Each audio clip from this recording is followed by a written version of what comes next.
Have you ever been playing Minecraft and just gotten a little bit bored? Well, this is all the mods, a mod pack that adds an insane amount of new content. Seriously, there's over 400 mods in this thing. My PC is crying for help.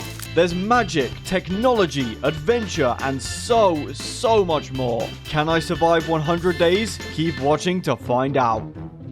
Here we are inside the wonderful world of All the Mods 9. Seems we've spawned in some kind of rainforest, which is pretty cool. I would like to mention I have got a cold at the moment, which is why I might sound a little bit like Squidward during this video. We shall make ourselves a crafting table with this lovely pink wood, and then we can make a pickaxe that is disappointingly not bright pink. I'm going into this mod pack completely blind. I have not watched any YouTube videos, any guides. It is just going to be me stumbling blindly forward like an idiot. All I really know is that there's just a ridiculous amount of mods. No one needs this many mods. We'll upgrade to a stone pickaxe. We'll also grab a stone axe like so, as well as a stone sword. Looking at our nearby surroundings, I don't see anything particularly eye-catching in terms of structures, so I think we'll just head straight forward. Come on, mateys! Adventure awaits! We will need to make ourselves a pink boat. Look at that. We are in search of treasure and glory. We'll grab a bit of early sugarcane, don't mind if we do. Oh, hold on a second. Is this some kind of Star Wars spaceship? What's going on here? We may have absolutely nothing and die in one hit to any enemy, but, you know, that's fine. We need to discover what's hiding in this airship. We get a pretty good view of our nearby surroundings doing this. Now that we're up here, there's some kind of mossy stone brick ruin below, so we'll be sure to check that out too. Got me feeling like James Bond here. I'm about to break in, do some karate moves, you know what I'm saying? No, Mozi, no one knows what you're saying. Shut up.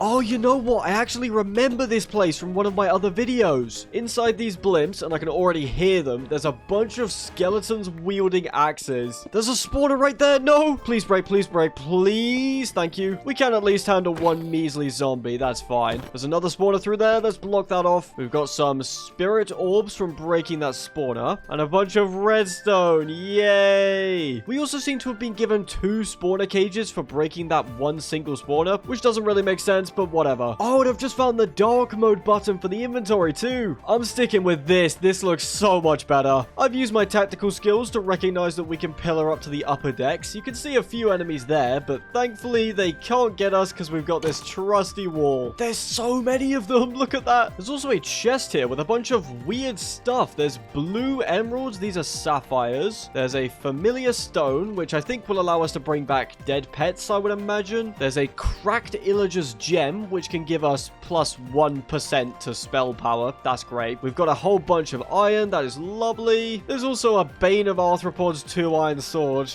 Hooray. We've also found a black lotus, which apparently just emits strong magical vibes. It's just got good vibes. We'll take it, I guess. And everything else is just kind of trash, to be honest. I guess we'll take the wheat to make some bread. Okay, now that's just confusing. The helmet that we got is not chainmail. It's spell-shielded chainmail helmet of iron. So is it chainmail or iron? What am I looking at here? We will use our newfound iron supplies to craft the rest of the set like this. Even though it's showing up as chainmail on our head, I believe that this is still better than an iron helmet. I can use my knowledge of having explored this place in a previous video to know that there is a chest with some great gear towards the front of the blimp. If my calculations are correct, it should be somewhere around here. I think the skeletons are going to spawn faster than we can kill them though. I'm also a little bit concerned about being up here in the middle of the night because something nasty could definitely spawn up here. At least we can now break the spawner. There we go. And then we can clear all of these guys out. For killing that skeleton, our knowledge of death has just increased by 1. All I'm saying is by the end of this video, we're going to have more knowledge on death than a mortician. I think the chest might be through there. Yes, it is. I was right. I can't remember 90% of the things I learned at school, but I can remember the location of a chest in a random structure in a Minecraft mod. Also, oh my word, call me the IRS the way I now have a ton of stuff that isn't mine. Alongside these lovely diamonds, we've also got this cracked gem of the samurai. That is pretty cool, so I'll be grabbing that. We've got some olivine. No idea what that does. Elongated iron sword of the patriciite golem. I think that's how you say that. On hit, gain speed. On hit, inflict weakness. It ignores 9% of durability. It's got knockback 2 plus 13% crit chance. Yes, please. Get out of here, Bane of Arthropods. Look how lame that other sword was compared to our brand new one. We've We've also got a mana steel ingot, an ancient scroll of reach, which gives us extra reach for 10 minutes. That's kind of cool. And we have another elongated item, a trident of dexterity. We've basically got all of the good stuff from this place now, so we can head out. I knew some stuff would try spawn up here. Get out of here. This elongated iron sword is insane. I hit him when he was about 10 blocks away. I've got a LeBron James level of wingspan right now. Now that we're back down on the ground, let's see what all of this is. I don't like the look of this. There's a resonating crystal, which looks like it was ripped straight out of a Roblox Tycoon game, but I will mine it anyway. This is apparently a Milky Way DHD. What am I looking at? And what is this? Some kind of demonic portal? Where does it take me to? Birmingham? Oh, okay. This is a Stargate. I genuinely think this could probably take us to outer space. I'm so serious right now. This mod pack is insane. I'm doing a bit of investigation on the map, and just down here,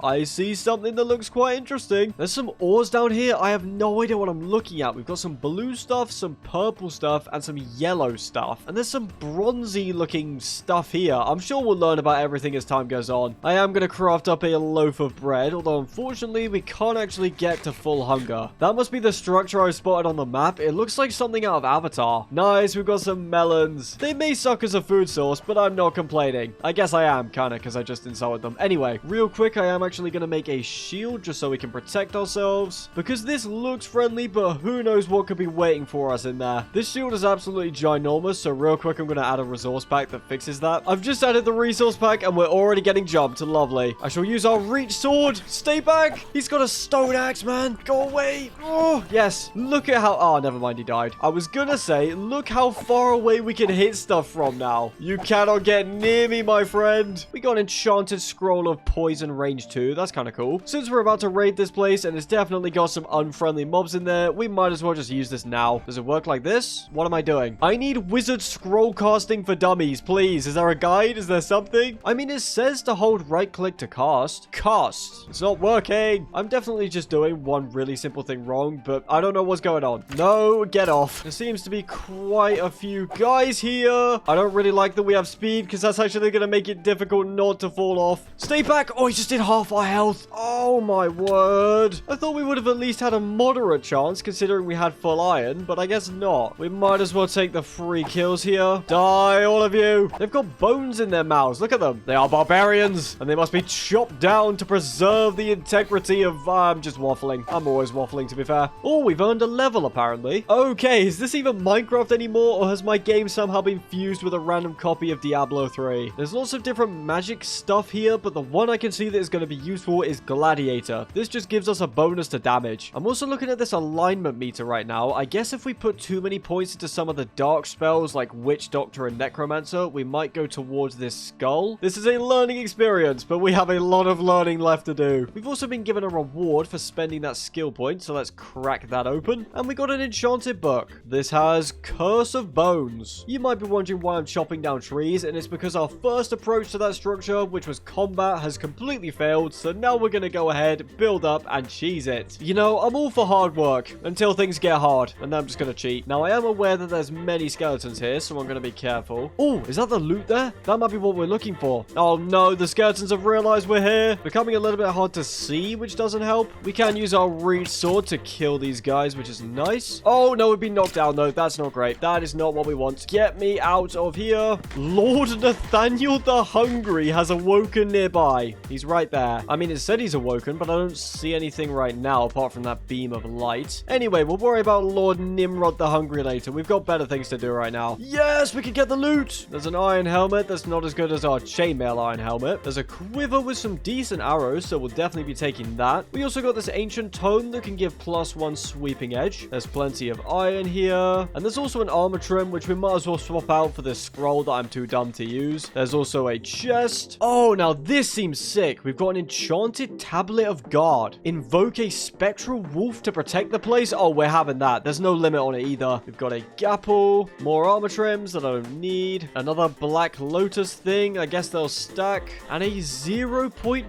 module. I don't know what's going on here. All I know is that there's more loot below us, and I want it. I just need to make sure we don't die getting it. Let's place some blocks so the skeletons can't chip us with their arrows. We've got loads more iron. We've got got some yellow garnets, an enchanted scroll of Beaver Harvest 3. Yeah, I'm good. Some red garnets, a mana boost 2 book. That's not super powerful, so we will leave that. And an iron chestplate with mana boost 2. So basically a direct upgrade to what we have right now. The next barrel contains some more cool stuff. This is a bit more like it. We've got reflective defenses 5. So blocked attacks may harm the attacker, especially if it's 5. That's going to be doing a ton of damage. And also Bane of Arthropods 1. Lovely. There's some iron gloves that we can wear to boost our damage a little bit. As you can see, we've got quite a lot of different slots here. Let's chuck those on. The hand slot is right here, but for some reason these gloves won't go on. I mean, it says slot gloves instead of hands, but I'm trying to shift click to place them in and nothing is happening. That is fine though. It was only a 0.5 damage boost anyway. There's also a prop 1 chestplate, which I will take over on mana boost 1. There's also some aquatic leather boots of the mage hunter, but these are a lot weaker than our iron boots, so I don't really want them. Is there any more loot? There is. I don't think the monsters have a way up to this platform. There's a tombstone soulbound chestplate here, which I believe is to do with death, but this is hardcore. We are not going to be dying. There's an experienced iron pickaxe of quarrying, a regular old iron shovel. Oh, never mind. There's also a lengthy iron shovel. There's an elusive iron sword of the duelist. I believe our current one with reach is better. There's just so much cool stuff. We've got blessed iron leggings of the 4-leaf clover. I could definitely do with some luck in my life. I will be taking these. There's also some Ninja Turtle pants and a Leech 1 book. But of course, there is more stuff to be found. We've got an axe upgrade. We've got some more iron ore. There's also some steel-touched iron boots of the intelligent. Yes, only a scholar such as myself could wear these intelligent boots. Having said that, I'm also dumb enough that I can't even cast the basic scrolls in this game, so I don't know how much hope there is for me. There's also bronze ingots. That is probably it for all the loot in this place. I don't see any chests below us. Oh, wait, there is a bit more stuff, and there's more there. We'll take care of you guys first. I would love to get a stronger sword. These guys just eat hits. On the plus side, we are a lot more tankier now. These arrows are not doing nearly as much damage as they used to. You are the last of your kind. You must bow down. He is doing a fair bit of damage, though, which I don't love. There must be a spawner here somewhere, but I don't know where it is. Die! Come on! I hate when you guys have armor. Only I should be allowed to wear it. I'm gonna pray that nothing spawns while our back's turned. We've also got a shield upgrade in this chest. It's a stalwart shield of the fast wit. You know, I'm liking this gear right now. We've got leggings of the intelligent, shield of the fast wit. Hopefully next I'll get helmet of the genius or something. We've also got a prot 2 chestplate, and then we've got a few more bits and pieces in this chest. We have now completely conquered this structure. Let's keep moving. Oh yeah, I'm so powerful and so clever and wise. And just what do you gentlemen think you're doing? I've managed to get myself set on fire. I don't think I deserve this intelligent gear. But what's that I found? Is that another structure? I think it is. That right there has Jungle Village written all over it. There's a ruined portal with... Ooh. We've got a sword called the Ender, which apparently is only used to get mob heads. It seems interesting though, so I will take it. There's a music disc, some crimson iron ingots. Those sound amazing. We're getting those. There's some programming puzzle pieces. I'm going to pass on them. A whirly sprig token. It just sounds whimsical and cartoonish. And also a mana tapped golden sword, which doesn't seem that great. Night has already fallen, so I better shimmy up this mountain and get some sleep in the village. This place looks amazing. They also seem to have left their chests unguarded. There's an upgraded stalwart shield, so we will take that. There's also some arcane essence. I don't know what that does, but it looks kind of cool. There's also divine pearls. You can use those to make a holy rune, and then you can use that to make some priest armor, which honestly looks pretty sick. Maybe we try and become a spellcasting all-powerful mage. That could be awesome. Oh, and there's a spell in here too. Blessing of Life. It's official. We are going to become a magic casting wizard steeped in the abilities of the arcane. There's also some uncommon ink, which can craft uncommon scrolls. I think we're just robbing some random wizard's tower. I'm going to be honest. We will go ahead and grab these bookshelves, and that is the tower completely ransacked. There is nothing of value left here. Is there a bed in one of these houses? I just want to go to sleep, not look at advanced machinery. Also, Eric the Cracked has awoken nearby. Is he cracked at the game, or does his armor have a few cracks in it? Please days. I just want to sleep. We found a wisp scroll that does pretty decent damage. I've had a quick look, and the crimson iron ingots are used for some complicated modded stuff, which we won't worry about right now. So we'll trade those out for the wisp scroll. More stuff in here, and some more bookshelves down here. The fact there's no villagers here feels really weird. At this point, I just want a bed. I hope the wizards here are on some kind of weekend getaway, and they're going to return to find me rummaging through all of their stuff.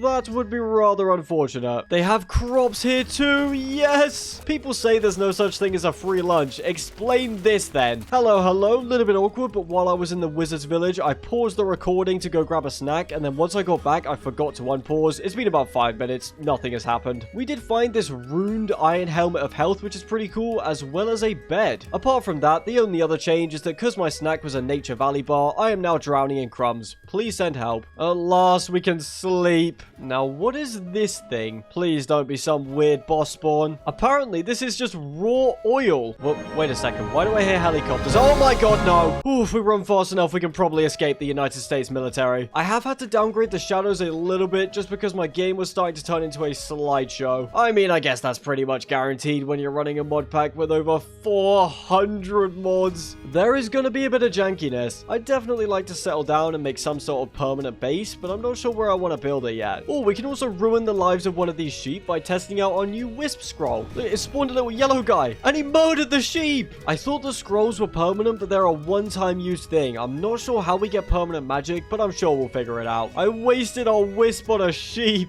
There haven't been any more cool structures showing up on the map. It's just plains as far as the eye can see. There's also lots of oil, so let's keep moving before we get introduced to democracy. Forget the magic. This mod pack has a toothpaste-themed tree. That is perfect. I'm getting the feeling that oil is going to be really useful in the future, and I'm going to completely regret passing it up. But oh well, we don't really have the inventory space right now. You can craft backpacks in this mod pack, so we'll have to start killing some cows for leather. I was investigating that bee. I've just spotted a waystone up there. If you have 2 of them set up at different points throughout the world, you can teleport back and forth between them. They're pretty cool. There we go. There's another waystone. That is perfect. We can get some teleportation shenanigans going. Those are always welcome. There's just some giraffes hanging out here. What is going on? Where's Alex and Marty and I forgot the name of the hippo from Madagascar. Yeah, I forgot her. Where are they? I know that you know. Tell me where they are. What was the giraffe's name again? Is it Norman? That doesn't sound right, but I'm gonna call you Norman. I'm onto you, Norman. I'm onto you. There's a whole mushroom biome down in the caves. Look at that. I'm gonna be honest though, I do not have a death wish, so I am not going in that cave. This tree's barber got halfway through the job and then just gave up. I am equal parts proud and ashamed to admit that I am part of the club that has had a haircut so bad they have had to shave their head. This was back in January, so don't worry, it's all grown back now, but yeah, that was a rough time in my life. There's a thingy here with a green beacon thingy, and I don't trust it. Oh, that is so cursed. There's a nature temple here instead of a desert one. We'll come back for you in a minute. First, I want to see what this weird structure is. If this spawns some boss that's going to one-hit me, I will actually volley my computer out of a window. This is an environmental accumulator. Wait, it's from a mod called Evilcraft? It could not be more on the nose than that. Can we interact with it? Can we mine it? I don't understand what this thing does. Are there blocks below it powering it? Doesn't seem like it. Well, I have no idea what this thing does, and I do not want to stand in that beam in case it kills me, so we will just grab the loot and leave. There's a compressed iron chest plate, which doesn't have prot 2 like our current one, so I think we'll stick with that because that will provide us with more defense. There's also some freezing minigun ammo, but no minigun, sadly. There's also some kitty slippers, which you would not find me in a million years wearing, but creepers will avoid us, so I kind of have to. Oh my word, this is embarrassing. I'm supposed to be cool, not wear a pair of kitty slippers. Just look at me. How are the enemies in this pack gonna take me seriously? This is without question the worst day of my entire life. Anyway, let's go ahead and loot the nature temple. I'm not seeing the usual TNT trap. There's something else here. Oh, no way! It's a bunch of creepers, and they're gonna be scared of us because of our slippers. Oh, come on, you guys. It's not that scary. Don't run away. We've just got some kitten slippers on our feet. What are you guys afraid of? This item has actually just saved our life because there is a concerning amount of creepers here. I guess we'll just loot the chest then. We found a backpack. This could not get any better. I am pressing the key to open the backpack, but it doesn't want to open while it's on our back, which is a little bit annoying, but we can still still use it normally like this. We have so much extra space now. We've got a stop worm that can be used in a security station to improve the chances of hacking it. What is going on? I'm not the FBI. I'm a simple man. I'm just going to take what I understand, which is the gear and the ingots. Apparently, Prim the something has awoken nearby. Not exactly a terrifying name. I walk amongst creepers with my cat slippers. I am not afraid. I thought this was an actual equipable ring. It's an onion ring. We've got another of these enchanted tablets of guard, plus a Phoenix Fire spellbook. There's an enchanted voodoo puppet. Is that meant to be puppet? I don't know. But it allows us to prevent certain types of death. We can prevent suffocating, burning,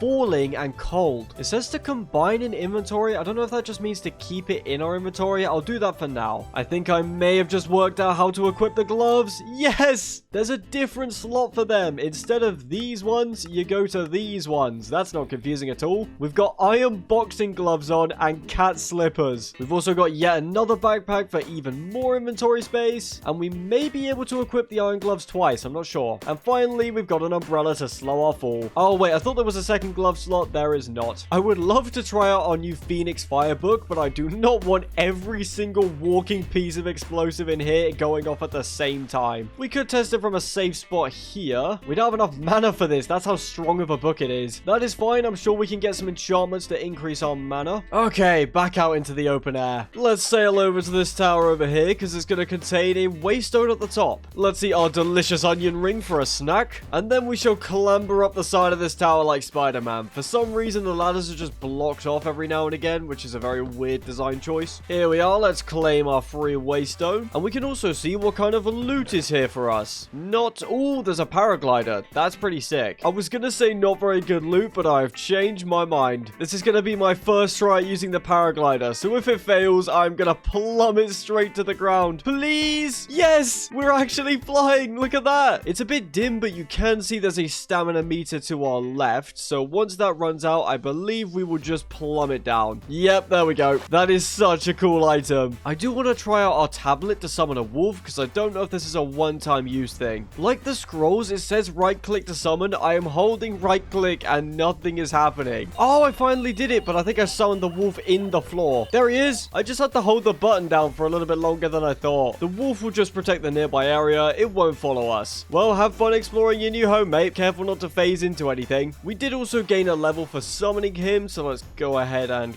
click that. And I'm, of course, just going to put the skill point into Gladiator. I have also made a horrifying discovery. Whenever we take damage, it is not the typical hurt sound that you would expect. It is instead the cat sound. I'm becoming a cat. Please, someone help me. This is the worst day of my entire life. Wait, I said that the other day as well. This is the second worst day of my whole life. What I would really like to find right now is a village so that we could set up some kind of base there. We have also run out of bread, so now we're relying on some cabbages that I stole from the wizard village. That village didn't have anyone in it, and it was also in a bit of an awkward spot. That's why I didn't build our base there. I don't even see anything particularly interesting on the map at the moment. Hello, mate. He's got little helicopter leaves for a head. That's pretty funny. He's just flying around unbothered. I respect it. I'm gonna be honest, when I have my own place, the garden is probably gonna look like this. Hey, we finally found something. And it's next to some kind of meteorite that's crash landed on Earth. Since we saw the building first, let's check that out, and then we're gonna mine through this meteorite. That looks awesome. We've got a bit of bread in here. That is lovely. I do actually recognize this structure as well. This guy looks a bit like an evoker, but he is actually known as the gatekeeper. He's also doing some kind of dance routine. I just hit him, but I was trying to break you free of the grass, man. I'm sorry. Oh no, this has all gone so wrong. No, please don't kill me. Oh, I didn't even mean to do it. He's giving himself regen 4. You're joking? There we go. Now that we've had a punch up with an elderly wizard, let's see what this meteorite contains. Mining this stuff takes ages. Come on, surely there's some precious metal or something inside. Our meteorite mining is on pause for a second, because look who's shown up. He's got some of the usual trash, like an emerald for an oxide daisy, but he's also doing 25 emeralds for a beacon. What? Not even to mention that you can get blaze powder from him without even stepping foot in the nether. That is crazy. No, we're 2 emeralds short of being able to to buy the beacon. We will go ahead and buy some blaze powder. This stuff is always useful. According to the 2 minutes I spent on Google, there should be a chest directly at the center of this meteorite. Okay, well, I didn't say anything about this. There's a mysterious cube. We can just mine it. Now we can drop down. There probably used to be a chest, but they updated it and changed it to the cube because these items are what the chest used to contain. The inscriber logic engineering calculation presses. They seem complicated, but these will allow us to create an amazing automatic storage system in the future. Oh dear lord, this looks complicated. That is fine. We will work it all out later. Onwards, people, onwards. We must forge ahead and find our fortune. And also find some food, because we're just living off of these meager cabbage supplies right now. Any KFC in the nearby area? I could go for a 3-piece right now. A cherry Pepsi too, bit of popcorn chicken. You can't go wrong. I keep forgetting we have this cool paraglider. I just keep walking down the side of cliffs like a loser. I would love to know why the stamina meter is just in the middle of the screen. Why is it there and not down by a hotbar? Oh no, it's raining. Hopefully my hang glider is waterproof. That would be a pretty funny way to die though, not gonna lie. I'm just gliding above a giant ravine and then suddenly my hang glider just gets all soggy and fails. The fact we found minigun ammo in a chest earlier confirms the existence of a minigun in this mod pack, and I want that. Can you imagine mowing down hordes of modded enemies with a gigantic minigun?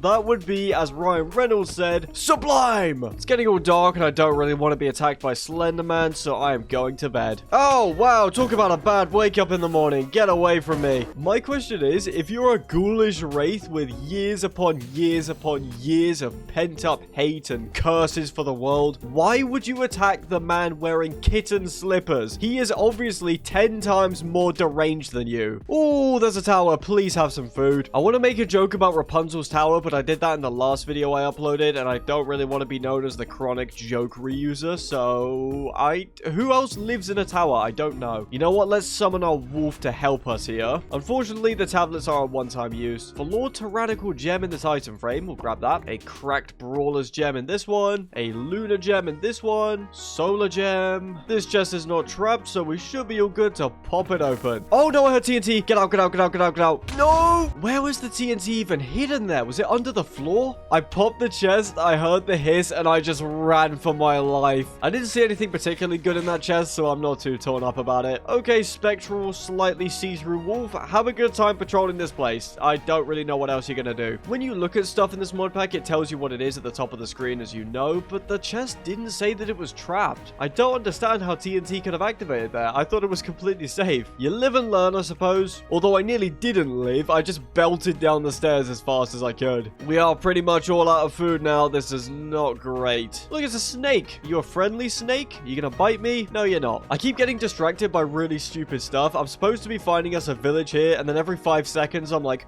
oh, a snake. Wow. It is going to be fish on the menu tonight. I just want some stone for a furnace. How far down am I going to have to go? Oh, hello there, mate. Are you GPS tracking me or something? Why are you selling these really cool items that are just barely out of my price range? That's just cruel. No, be gone. Go away and stop tracking my phone, please. We got some delicious crispy cod cooking up right now. It's rude to stare, you know. That's right. Look away. You know, while we were mining down there for some cobblestone, we actually got some tin, which reminds me of this absolutely incredible joke. Can a matchbox? No, but a tin can? Get it, tin can? Because a tin can box? That's really funny. Please don't click off the video. I have no friends. Let's go. 7 cooked cod. I bid you farewell, wandering trader. Next time we meet, I shall have plenty of emeralds to buy your finest wares. And if you don't, I will make sure you go missing. The search for riches continues. What are these ridiculous excuses for trees? It's 1 block of wood and then 1 leaf. Is that it? I mean, you got a few that have made it at least past the 1 block stage, but still. Look at this bee. It looks like he's got a technological cyberpunk implant on his back. This mod pack is weird, man. And then there's just an elephant over there. He looks like a very wise elephant. Don't get me wrong, this jungle is really cool, but where are the structures? Where's the loot, the riches, the spoils, the plunder? Oh, what is that thing? Some of the bamboo is moving and alive. Oh, it's a bamboo creeper, but we're wearing the cat slippers, so he's just run away. I thought I was seeing things for a minute. I'm just walking through this random jungle, and a piece of bamboo starts moving in front of me. As much as I can complain about the cat slippers on my feet. They are incredibly useful. The existence of the bamboo creepers definitely concerns me. What else is this mod pack hiding from us? Are we going to encounter a stone warden and not realize until it's too late? What on earth is that thing? If we're not strong enough to fight it, we're about to find out in a rather painful way. I can't see how much health it has. That's the annoying thing. Okay, it doesn't do that much damage. We're fine. These stupid flying rocks are so annoying though. Die! Come on! Yes. He just looked a lot tougher than he actually was. Look at these calcite beaches. That's not something you see every day. We're running out of food again. There's a giant mushroom that's taken up residence in that cave up there. I want to see what that's all about. I see it's some kind of mushroom biome inside of a cave. Is that zombie wearing netherite? Surely not, right? No, that's not netherite. We might as well just kill him for free. Come on. There you go. He was actually wearing obsidian armor, and it's better than netherite. I've just realized. Look at the defense on this thing. Plus 5 armor toughness? Okay, so regular netherite leggings give plus 6 armor, plus 3 armor toughness, and 10% knockback resistance. These things give plus 8 armor, plus 5 armor toughness, and plus 20% knockback resistance. We do unfortunately have to lose our pretty good iron leggings that give us extra health and speed, but I think that is a worthwhile trade. Oh no, I feel so slow now. This is going to take a little bit of getting used to again. There's plenty of melons here, so let's collect those. Yes, we shall become the melon masters of the universe. There's another of those sneaky towers in the distance, so now we can at least see how that trap works. There's a little bit of a threat to structural integrity here, but I'm sure it'll be fine. There's more gems on the walls. Okay, so there can't be any TNT under the floorboards because it's 1 block thick. Is it behind the... Oh, okay. I still don't understand how it activates because this isn't a trap chest right now. It should be safe to pop this open. We're all good. There is a Skulk Smite 4 book, which isn't bad, but I prefer sharpness. Let's do a quick test and put TNT under this and see if it activates. It does. Okay, let me get out of there. Oh, there was more? What? Okay, so those loot chests always give off a redstone signal. That is good to know. I'm gonna have to be more careful when I loot from now on. Apparently, melons are not even nourishing enough to improve our health, so we're gonna have to collect some other sources of food. I'm sorry, sheep. You're just the easiest to access food source. Oh, I know what these signposts do. This points us to the nearest village. I could not have asked for anything more perfect. Village, where are you? Yes! I can't live off these melons forever. I couldn't even live off them in the first place. They're not nourishing enough. These guys just have an open pool of crude oil in the village. That is a disaster waiting to happen. As you guys know, there's actually a specific custom we as Minecraft players do to make the villagers feel safe and welcome. It's stealing all of their stuff. Look at this axe. It was found in a Fletcher's chest. The murderous iron axe of the butcher. This does more damage than a sharpness 5 netherite axe. We are taking that. This Fletcher's starting to concern me. He's also got a zombie head stuck on a pole. You're missing stuff? Yeah, no, I haven't seen it, man. See you around. We'll trade out our white bed for this lovely red one, and we'll just keep looting. I can't lie, this village is gorgeous. I'm not sure why these guys are keeping rotten flesh with bread. That is a terrible health and safety practice, but they have some pretty good items. An antidote vessel that can greatly reduce the duration of negative effects, a conjurer's talisman so that we get 10% more summon damage, and a cool scroll. I've noticed that all of the scrolls we've been collecting, they do have a one-time use, but they say, well, in spellbook, that's when they have a mana cost, so we need to find a spellbook to put these in. Let's actually activate the waystone for this place so we can teleport back and forth to it. We shall name this place the Artisan Village because they're all talented and I'm actually praising villagers for once. That is right, I am being nice to villagers. Is there any spare loot up here? No.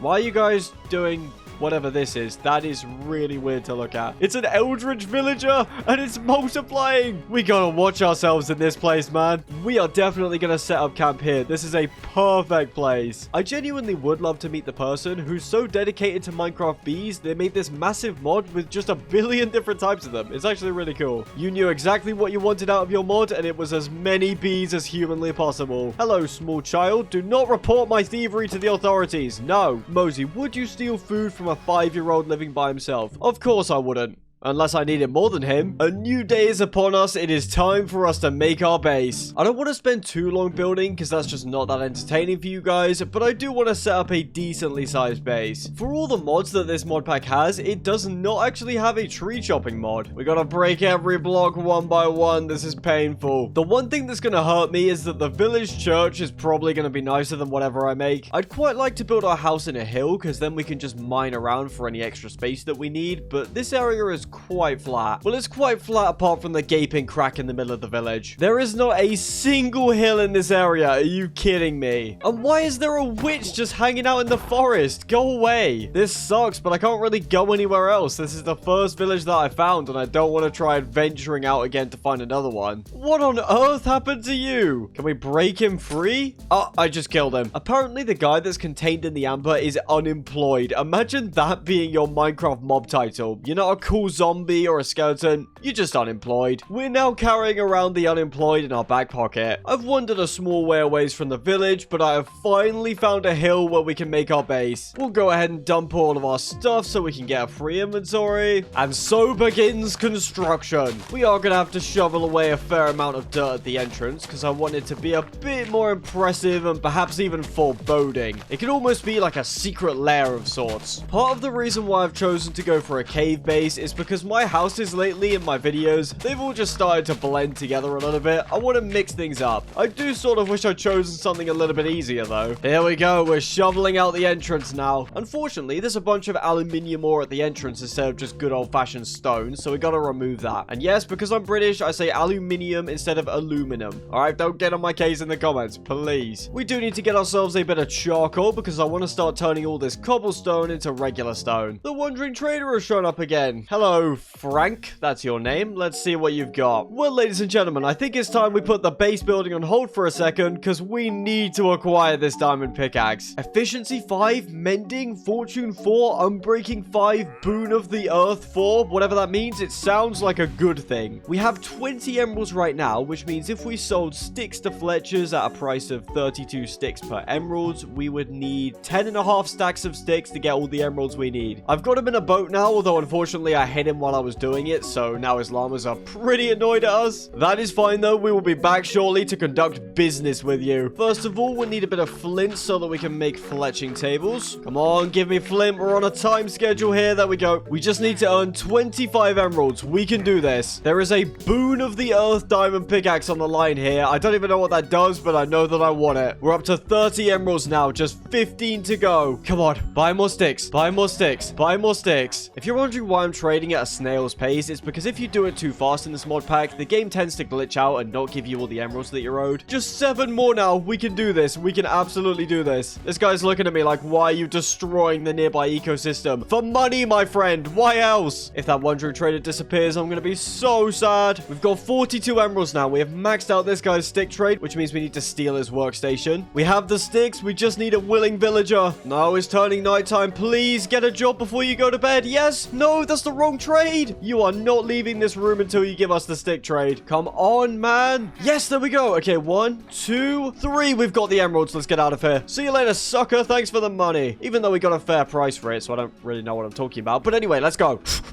We gotta run. We gotta run. We gotta run. Is he still there? I think he's still there. He is. He is. He is. We just need to craft a diamond pickaxe now. We'll go boom, and then we'll go boom. Yes. Yes. Goodbye, iron pickaxe. You have been completely and utterly dethroned. Let's use our cat slippers to scare away this poor fella. Go on. Get off our property. I love bullying creepers, man. I never knew this could be so entertaining. How does it feel to be the one being chased for once? Look at the speed we've got going for us. This is going to be so much easier now. Apparently, Boon of the Earth gives us a chance to find ores while we're mining stone. I definitely won't say no to some free ores. Right, this is going to be the entrance to our base. It looks a bit lame right now. I'm going to spice it up a bit. Oh, we just got some nether quartz ore for mining stone. That's that Boon of the Earth in action. We're going to add some cobblestone here to add some extra texture. A bit of coarse dirt as well. We'll add a few slabs and stairs and what have you. Oh, we got a diamond ore. Let's go. Hey, look at that. It glows as well. It's majestic. Come on then, Fortune 4. Let's see what you can do. It gave us 4 diamonds from 1 ore. Lovely. Right now, the gear that we can craft won't be as good as what we can find out in the wild because, for example, I have no idea how to make stuff like a ruined iron helmet of health with all these bonus effects. I'm sure we'll get there in the end, though. I know he's in a boat, but this guy has stayed here way longer than I thought he would have. You had me stressing for nothing. Since I did end up selling off our entire wood supply to Fletcher's, we've got to go chop more logs logs to build the actual base with. Look what I've just acquired from chopping trees. Green tea leaves. This is the greatest day of my entire life. The funny thing is, I actually really don't like tea. I only drink coffee. What is this sensation? Is it the crushing disappointment of my ancestors? I mean, I'm sorry, but you can't just put leaves in water and expect it to taste nice. Man, you really are planning to stay here for the long haul, huh? I thought you were going to be gone a few days ago. I'm going to whip up an anvil because unfortunately our amazing iron axe is almost broken because I've been using it to chop trees. That's also not how you make an anvil. How much does it cost to repair? Oh, only 2 levels. Yes, please. We'll go with some dark oak logs like so. Then some spruce and we'll strip it. And then a spruce door. I think it's looking pretty good so far. A single lantern above the door looks way better. The lighting is so much more centered now. We also got another diamond door from our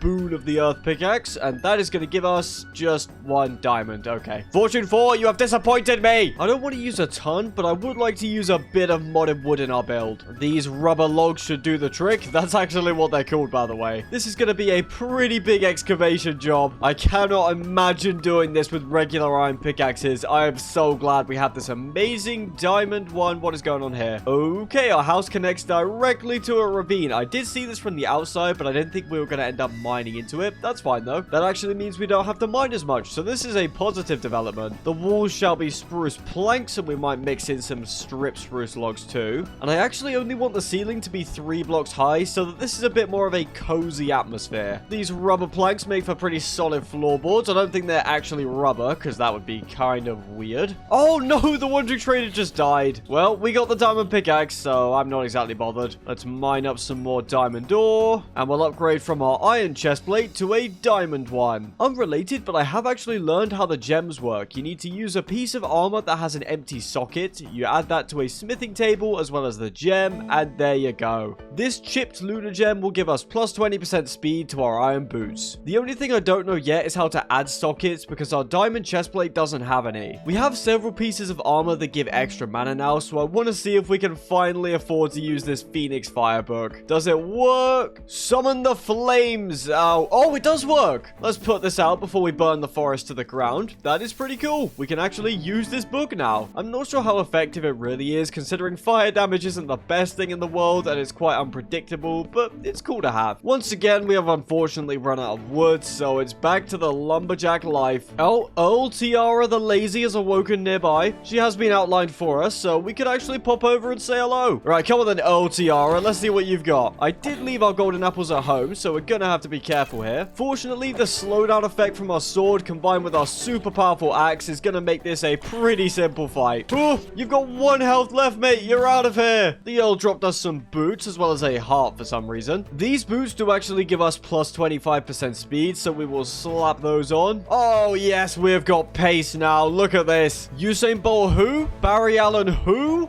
Look at this. You can't even touch a zombie. Don't even try it. It was feeling a little bit cramped in here, so I've decided to raise the ceiling by 1 half slab. I'm hoping another of those enemies awakens. I want to kill them and steal their good loot. What is that line of text? Quanjack Burb, the burger chef, has awoken nearby. I don't see him highlighted, so we're gonna have to go hunt him down. There he is. There's the burger chef. There are quite a few enemies down here, so we're gonna have to be careful. No, our axe broke. Are you kidding me? Hey, listen to me, Quanjack Burb. I want a large cheeseburger with extra fries. You got that? And I think I'll get a milkshake, maybe a few onion rings as well. Well, I guess we're not getting any food because Quanjack is now dead. Oh man, Quanjack Burke's boots, they kind of suck. I guess that's what happens when you're grilling burgers all day. Your shoes get all greasy and beat up, and it's just not a good time. We are at half health right now, which I don't love, so let's get out of here. I can't believe I wasn't paying attention to our axe health, though. That's so annoying. We need to get inside and get healed up sharpish. I'm not sure if this heart that was dropped by the first guy can give us some extra health, but that's what I'd imagine it would do. We just eat it. Okay, delicious. I think it just restored us to full health. I don't think it actually did anything else. Anyway, let's get the first part of our base finished up. Hello, hello. Some time has passed and I have been hard at work on our base. There's now vines everywhere to make it seem a little bit more overgrown, but inside is where the true work has been done. In the future, we're going to turn these areas into tunnels so that we can build more rooms for our base, but for now, this is all the space that we need. This is our crafting grid right here, and you might think that these are iron blocks, but they are not. They are iron furnaces. They just smelt stuff a bit faster than regular furnaces, and we have quite a lot of iron to work with. We've got plenty of chests for storage, some miscellaneous stuff in the middle, a couple of cubby holes for books. We got some flowers. I think it's looking quite nice. I do have to organize all of our stuff though, so bear with me 1 second. Oh, hello. Reverend Dav Cremacius the Ultimate has awoken nearby. Let's see what kind of gear the Reverend has for us, shall we? Listen here, Dav Cremacius, you need to calm down. This would be so much easier if we had the axe. Wait, we did all of that for a leather helmet? Are you serious? I think he also dropped this vampiric iron sword, so yay. We did get a heart from him, so we can go straight back up to full health. And that's pretty useful, because this cooked mutton is our last bit of food. Let's get a waystone set up in the middle of our base. And this area shall be known as the secret lair. Although it's not really that secret, because I leave the front door unlocked whenever I leave. We do actually have some hay bales lying around, so we can make a little bit of bread. We're gonna have to go to the village and see what they have on offer, though. What is that? It's a creeper, but he's also a plant. And now he's in the oil. Get out of here. Yes, that's what I like to see. Hey, don't look at me in such a judgmental manner. Yes, free money as well. Once we've restored our food supplies, I'd quite like to go on another adventure. Hopefully, we'll be able to find some more gear upgrades, and then we can look at going to the nether, getting some good enchantments, taking on the first few bosses, all that kind of good stuff. A whole stack of bread should keep us fed for quite a while. I am actually going to grab this zombie head as well, because I think it would look pretty cool outside our base. Yeah, look at that. Nice and intimidating. We've been getting some of this Inferium essence for just killing stuff, and what's interesting is you can use it to make quite a lot of different things. What I'm most interested in right now is we can use it to make an Inferium apple. We've got a spare apple, so we might as well experiment. There's actually a ton of different types of apples you can make. You can make a Tertium apple, a Supremium apple, an Insanium apple, and a bunch of other ones as well. Before we go out on this grand adventure of ours, we can make a quest book. There's some basic tutorial stuff here that we can go ahead and just fill out and get free stuff. I was just going to skip through all this, but actually there's some really useful information in here. Who would have guessed? We can do /set home and teleport back to our home. We can do /RTP for a random teleport, and we can do /spawn to take us back to spawn should we ever want to revisit. We're all done with the tutorial now, which opens up a lot, and I mean a lot of quests. There's actually quite a lot of rewards we can collect for just existing, so I'm going to grab all of them real quick. Apparently, Cheese E. Pelosa the Godly has awoken nearby. Yeah, buddy, your name is Cheese. Just pack it up and accept your fate. Your parents must absolutely hate you, I can't even lie. Oh, darling, what shall we name our beautiful baby boy? Oh, I'm not sure, honey. How about Cheese? Oh, that sounds brilliant, honey. Absolutely wonderful. He's gonna love that. The way I see it, I'm doing you a service, man. You no longer have to live with the name Cheese. I guess he was moldy after all. That's a terrible joke. Also, Skeleton, can you leave us alone? Thanks. Like that unemployed villager, there's a zombie encased in amber here. I'm gonna light up the area around our base. It is very annoying having all these enemies spawning in all the time. This should make the surrounding area a little bit safer. Look, mate, do you not see the zombie head on that pole over there? He has a bow now. What? I'm just saying, if you're gonna pick a fight, maybe don't do it with the guy that's got the head of one of your species displayed outside his home. That just seems like poor planning, I'm gonna be honest. Back to claiming more free stuff. Oh, sweet, we can also get some kind of a loot box here. And it contained melon seeds. Lovely. We got a diamond out of another box, though. We will /set home here. So now whenever we want to return, we can just do /home. We don't even need this waystone. Then again, I'm not sure if /home works through dimensions, whereas waystones do, so we'll keep it for now. Adventure awaits, ladies and gentlemen. Let's do /RTP to teleport to a random location. Well, here we are. And it kind of sucks, so I'm going to go again. Oh, no, there's a cooldown of 2 hours? Are you kidding me? This place is so lame, though. We've already found something, so that's a start. It's another one of these towers with the gems and the TNT trap. I know all your tricks now, game. Don't even think about it. Some okay stuff, nothing to really write home about. That tower was a decent appetizer, but I've just checked the map and spotted something a whole lot more interesting. Get me in there ASAP. Let's go ahead and pay Tutankhamun a visit. There's lots of regular monsters in here, and I know how to handle these. There's no modded surprises, at least not yet. I don't love how much of a maze this place is. That doesn't fill me with joy. It seems like we found some kind of treasure room, but I do not trust this in the slightest. Come on, where's the TNT? Where's the hidden traps? Watch there be some skulk-censored, remote-activated orbital missile that's gonna wipe me off the map when I open this? No, we're good. There's some okay stuff here, but nothing to really write home about. I mean, a life-stealing trident is pretty good. Plus, there's lots of raw gold blocks. That is a lot of husks in there. Oh my word. I definitely won't say no to some free XP. Come on, step right up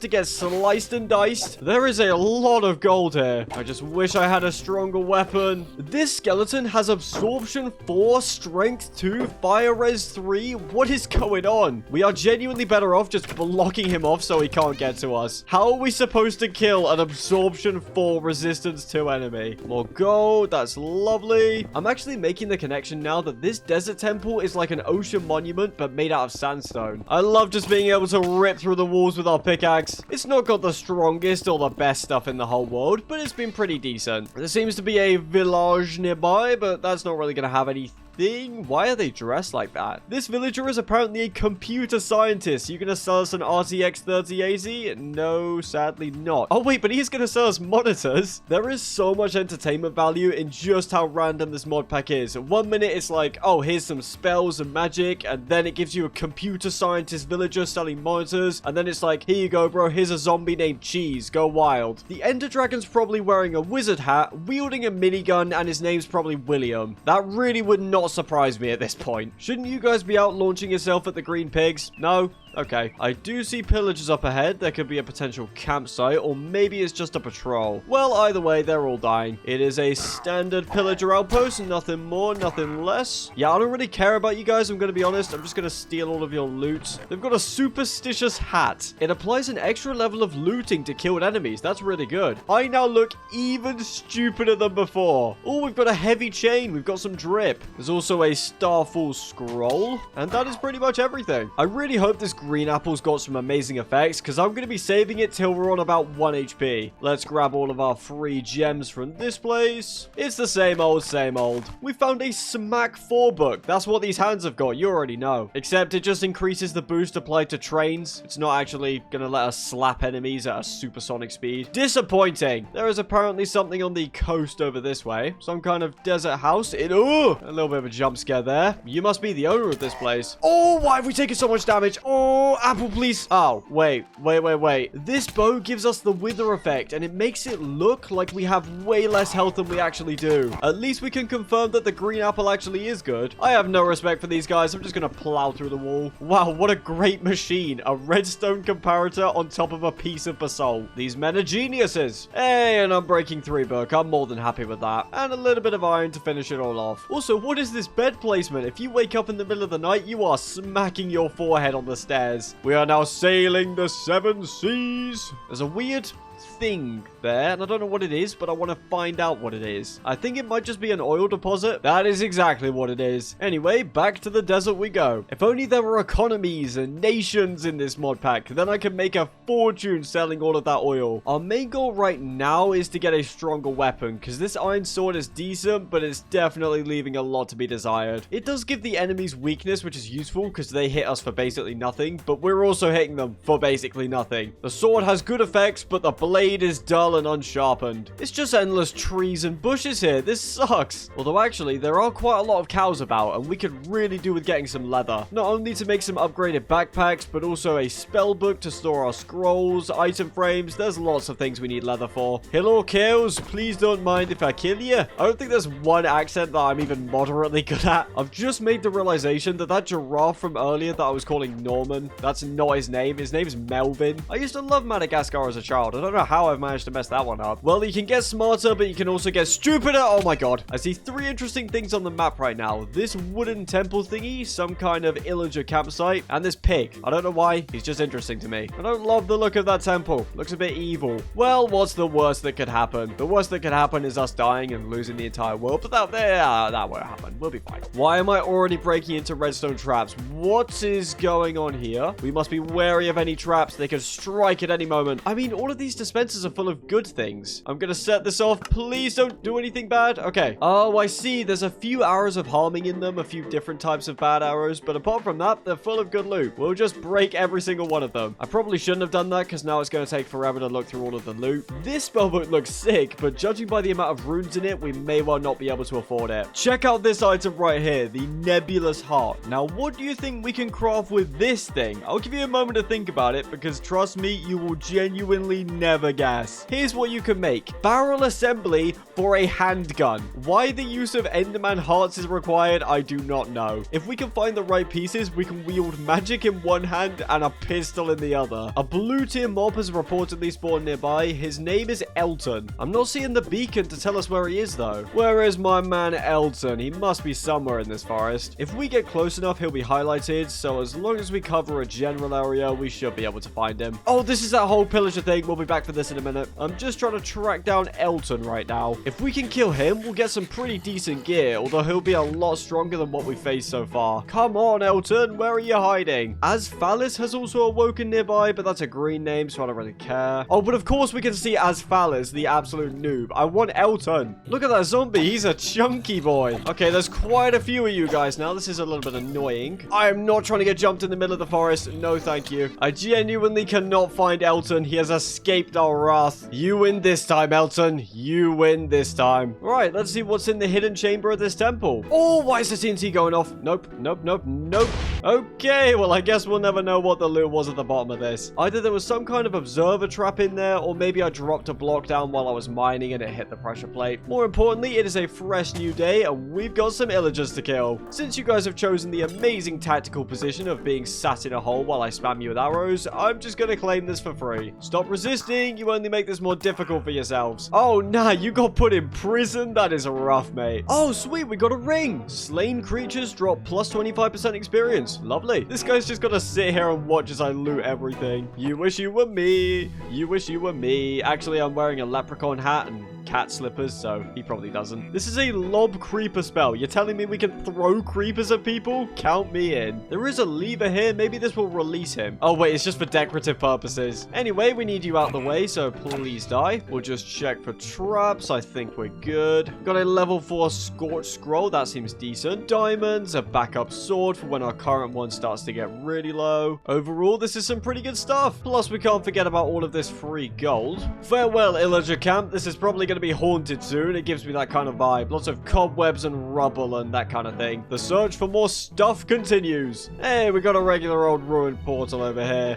Do you have a god apple for us? You do not, but you have some decent things. Oh, for goodness sake, we've ended up in another of these rubbish grasslands where nothing ever shows up. There seems to be a lot of open ocean up ahead, but hopefully we find some better lands soon. I can't take anything seriously when I go in F5. I just see my stupid leprechaun hat on my head. We've got a shipwreck, which might contain some good stuff. We got a different type of backpack. I'm gonna need to craft some doors though, because we're nearly drowning. The real question is, does this backpack work when it's on our back? Can we actually open it? Oh, we actually can. Let's go. We can then put backpacks in the backpack. That's amazing. Look how much space is in this thing. We've pretty much just tripled our inventory size. Right, now that we have doors, we can breathe underwater as much as we want. It feels so nice having all this space easily accessible with just one key press. The rest of the loot here isn't all that great, but we just got an amazing backpack upgrade. We must explore more. More, I say. Our iron helmet is now super low, so I've had to take it off. We'll be able to repair it when we get home, so for now, we'll just replace it with a regular iron helmet. We've got some kind of beachside villa here, so let's see what this is all about. This bloke's got a fish on his head. Get him out of here. We'll break this. The loot really isn't anything to write home about. We do get a bucket of water, though. That's not bad. I'm seeing something down here in the water. We'll stand on this magma block to get our air back.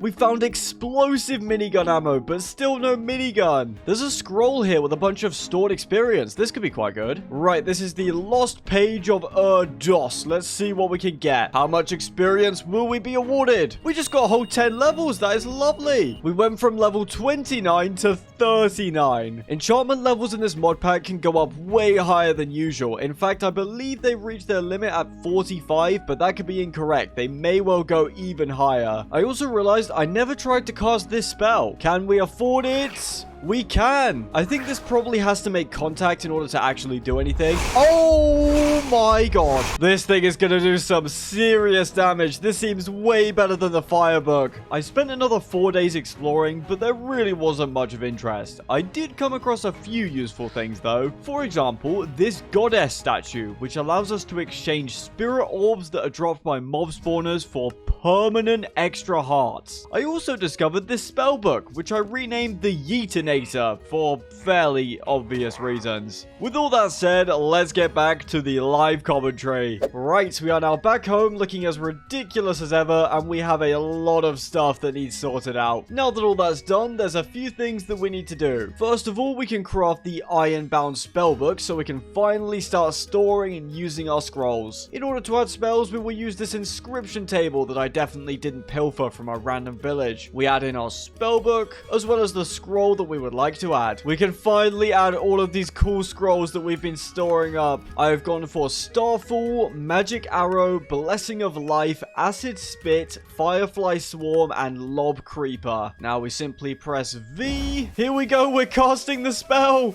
Nothing seems to have happened, probably because there wasn't any target for the spell. The humble zombie shall be our test subject. I guess this chunky boy is going to be caught in the crossfire as well. Bro made sure to eat all his vegetables growing up. Here you go, you shall take a magic arrow to the face. We can also cast the Firefly Swarm. And look at that, he's being murdered by a pack of fireflies. For our next trick, we shall throw a creeper. I thought it would fire an actual moving creeper, but it just shoots a creeper head. We can also use the Acid Spit, and we shall finish him off with a magic arrow. Goodbye. Some of these spells are less useful than the others, so I'm going to tweak our spellbook a little bit. Right, this setup should be a little bit better. The main thing is that we now have a Fortify spell that can give us a bunch of extra HP. This is pretty much a better golden apple that we can infinitely use. We also have an easy to use icicle spell now. We can then go ahead and craft up another golden apple, and then we can turn all of those into the upgraded green ones. Very nice. We also need to make some repairs to our armor. We've gone through a couple different iron swords. For now, we're going to use a trident as our main weapon. We're also going to socket a few gems in it to make it stronger. And thanks to those upgrades, like our iron axe, this thing is now stronger than a sharp 5 netherite axe. It is almost time for us to head into the nether, which means we'll need to go into the caves to get some obsidian for the portal. Okay, that is one shiny zombie. You are no match for our trident. Ooh, I see loot over there. Fellas, if you could stop shooting me, that would be really nice. Oh, wow, this chest is terrible. Oh, it's another one of you guys. Oh, sweet, there's a skeleton spawner in here. Spawner farms are usually really slow, so I'm just gonna break this. The loot seems pretty interesting, to say the least. We've got a new accessory, a ring that reduces our casting time. That's good. Plus, we have another scroll for our spellbook. We've also found yet another backpack. There's another lost page of Erdos here, which is gonna give us a ton of extra XP. Grant me your wisdom, Erdos. We're up to level 49 now. There's also an Origins of Darkness book. Oh, no, no, no. Listen, evil book, you might have some cool knowledge inside you, but this is way too much reading. You're going straight in the backpack where you will remain unread. We found a few diamonds, which is nice. What's funny is that because of the extra effects you can get on gear that you find, regular diamond gear actually isn't anywhere near as good as the iron stuff we have right now. We can use the diamonds for tools and whatnot though, so we'll mine them anyway. I would just like to find some obsidian, please, game. It's a lot easier to find diamonds when they're all shiny like this. Oh, hello, there's a spawner. Get out of here. That's a pretty unconventional chest. We've got a couple of enchanting tables, some blocks of iron, and a couple diamonds. I mean, it saves us having to mine 4 obsidian to craft the tables, so I'm definitely not complaining. We've got another spawner over here, which contains a bonus golden apple for us. We can then trade in all of these spirit orbs for bonus hearts. With every day, we grow more and more powerful. We have reached the yellow heart stage now. Is that a Pokemon? What is that thing? I don't have any Pokeballs. I'm not a master trainer. I just want to find some obsidian. Oh, what was that? What did I just walk into? I've got to keep recasting our Fortify spell to give us bonus HP. Why are you running? Why are you running? We have finally found a lava pool, which means we can collect all the obsidian that we need. No, I swear that always happens to me. Okay, obsidian acquired. I'm actually going to be lazy and use /home. We've got so many diamonds thanks to our Fortune 4 pickaxe that we're going to use diamond blocks for the corners of our portal. I'm also going to trade out our creeper spell for this wither skull scroll that we found. Look at that. Yes, we can be the wither now. Now, I was going to build a special room in our house for our nether portal, but right now, I just want to get on with going there and getting stacked. So I'm just going to build the portal outside for now. Oh yes, diamond blocks for the corners. I'm feeling richer than ever. We should be able to use the Phoenix Fire spell to light the portal. portal? Yes, we can. And before we go, let's go grab some gold in case we need to bribe piglins. We've acquired all the resources we shall need. Let's head into the world's most blinged out portal. Well, here we are, and we've immediately spawned in the worst place possible. Let's cast our fortify spell, and we'll just have to dig ourselves out of here. I've had some good nether spawns in my life, and also some terrible ones. It doesn't take a genius to figure out which one this is. Okay, Brady the Mythical has awoken nearby. He's a purple name. That means he's gonna drop some pretty good stuff if we can kill him. I mean, he's gonna drop some pretty good stuff if we can actually find him. Oh, that's a fiery dog. Look at him. Brady, where are you? Of course, the first purple enemy spawn is in one of the most annoying biomes in the entire game. Oh man, Brady could be anywhere right now. I'm gonna have to give up on finding Brady. There is no chance we're finding him in this mess of a biome. We are now in some kind of yellow sulfuric biome, and Cassandra's just awoken nearby, and we can actually see her this time. She's underground. Are you kidding? Why does this game do this to me? There we go. We can finally see her highlighted. Since she is a purple enemy, it would probably not be wise to fight her head on. She has 120 health. Yeah, that's not happening. I want to go ahead and box her in so that her loot doesn't fall off into the lava. Right, there we go. This should be a free kill now. I'm sorry, Cassandra. It has to be this way. You're gonna have some good loot, and I want that good loot. I would blame all the mods for spawning you in with such good loot, personally. I'm just a passerby who happened to get quite lucky, and he's just stolen the helmet. Get out of here. There we go. We've got Cassandra's Arcane Iron Bassinet of the Intelligent. This gives us an extra 7 health. It's stronger than a regular iron helmet. It's got prot 4. It's got 3 extra sockets for gems. This is a great item. Apparently, another enemy has just awoken nearby, but I'm not too bothered about that. Also, we now have 160 max mana to work with instead of 100. That's got to be one of the effects of Cassandra's helmet in action. I can't actually see the blue enemy right now, so we might as well go kill him if he's easy enough to find. I'm more concerned with finding a nether fortress so that we can get upgraded bookshelves and finally start getting some level 45 enchantments, but if there is a blue enemy nearby, we might as well take care of him. The enemies just keep showing up. Mason the Mighty is now nearby. Let's just keep moving, and if we do end up coming across a strong enemy like that guy over there, we'll just kill them because they're in our way. Right, this guy does a fair bit of damage, so we're gonna have to be careful. Wait, we still have yellow hearts. He doesn't do nearly as much damage as I thought. Oh, you just got pieced up, Mason. Unlucky, pal. He drops some wither skull fragments, which is a pretty cool solution to never getting wither skulls. We've acquired Mason's devilish shield of the intelligent. I'm liking how we're getting lots of intelligent pieces of gear. That is good, because I'm very intelligent and definitely not stupid. Could these enemies just calm down for a minute? I'm trying to get to another fortress, but when there's all these cool enemies spawning, it gets me a little bit distracted. Right, Penelope, if you could drop some decently high-level boots, that would be much appreciated. You're not so super after all.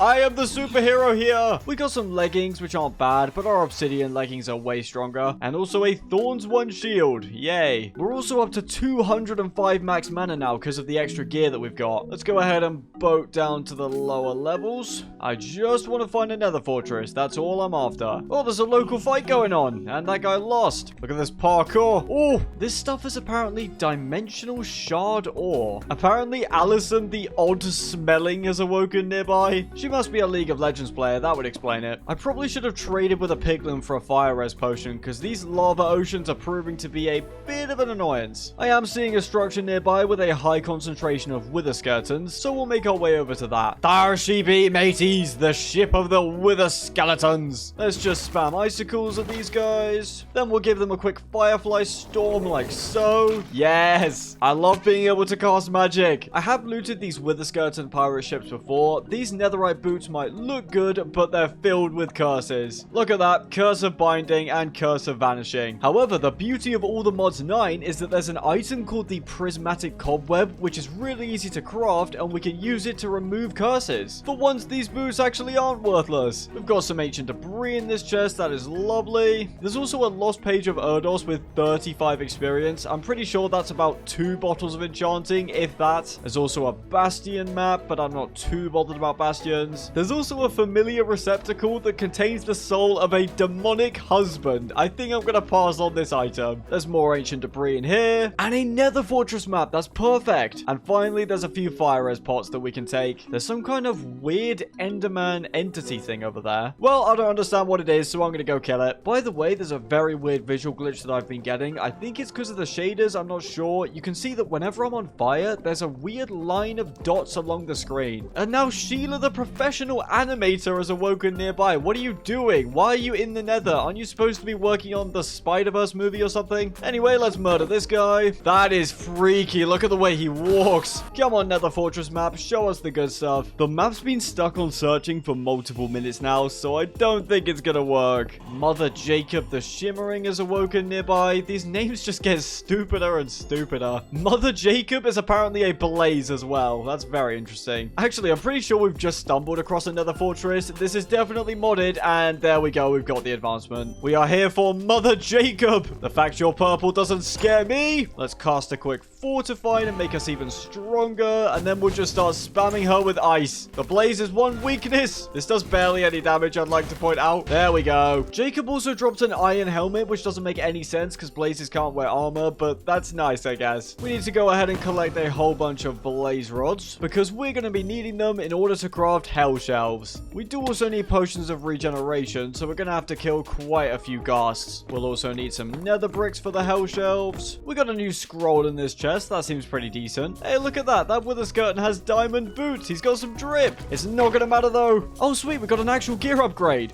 Windswept diamond boots of stubbornness. That also gives us more mana. That is amazing. We can cast even more spells. Yes. Oh, and I completely forgot about our spell books too. Have fun, blazes. Do you think you can stop us? That is a hilarious idea. The power we contain in our hands is immeasurable. Just look at this. There he is. And now he's dead. There's some soulium ore here, which I believe we will need. What is this? You destroy all the blazes in a storm of lightning and evoker magic, and suddenly none of them want to spawn anymore. That is just bad manners, if you ask me. Lady Melody, the gorilla slaughterer, has awoken nearby. What did the gorillas ever do to this woman? That has got to be one of the worst names yet. I can't wait for Squidward the hairy-legged soldier to spawn next. Hey, look, some more blazes want to hang out. Samuel the president has awoken nearby. I didn't know there was another presidential candidate. We should have enough blaze rods now, so let's continue exploring this structure. There's quite a lot of barrels up here. Yeah, most of this stuff is pretty terrible. We got some diamond gloves though. I think our iron ones must have broken at some point and I just didn't realize. There is an upgraded diamond chestplate here, so we'll take that. I have actually looted one of these modded nether structures before, and there's usually a ton of good loot in a labyrinth at the bottom. We'll grab some nether warts so that we can make potions. There is a decent bit of loot down here as well. This has got to be a room with some good loot in it, surely. I mean,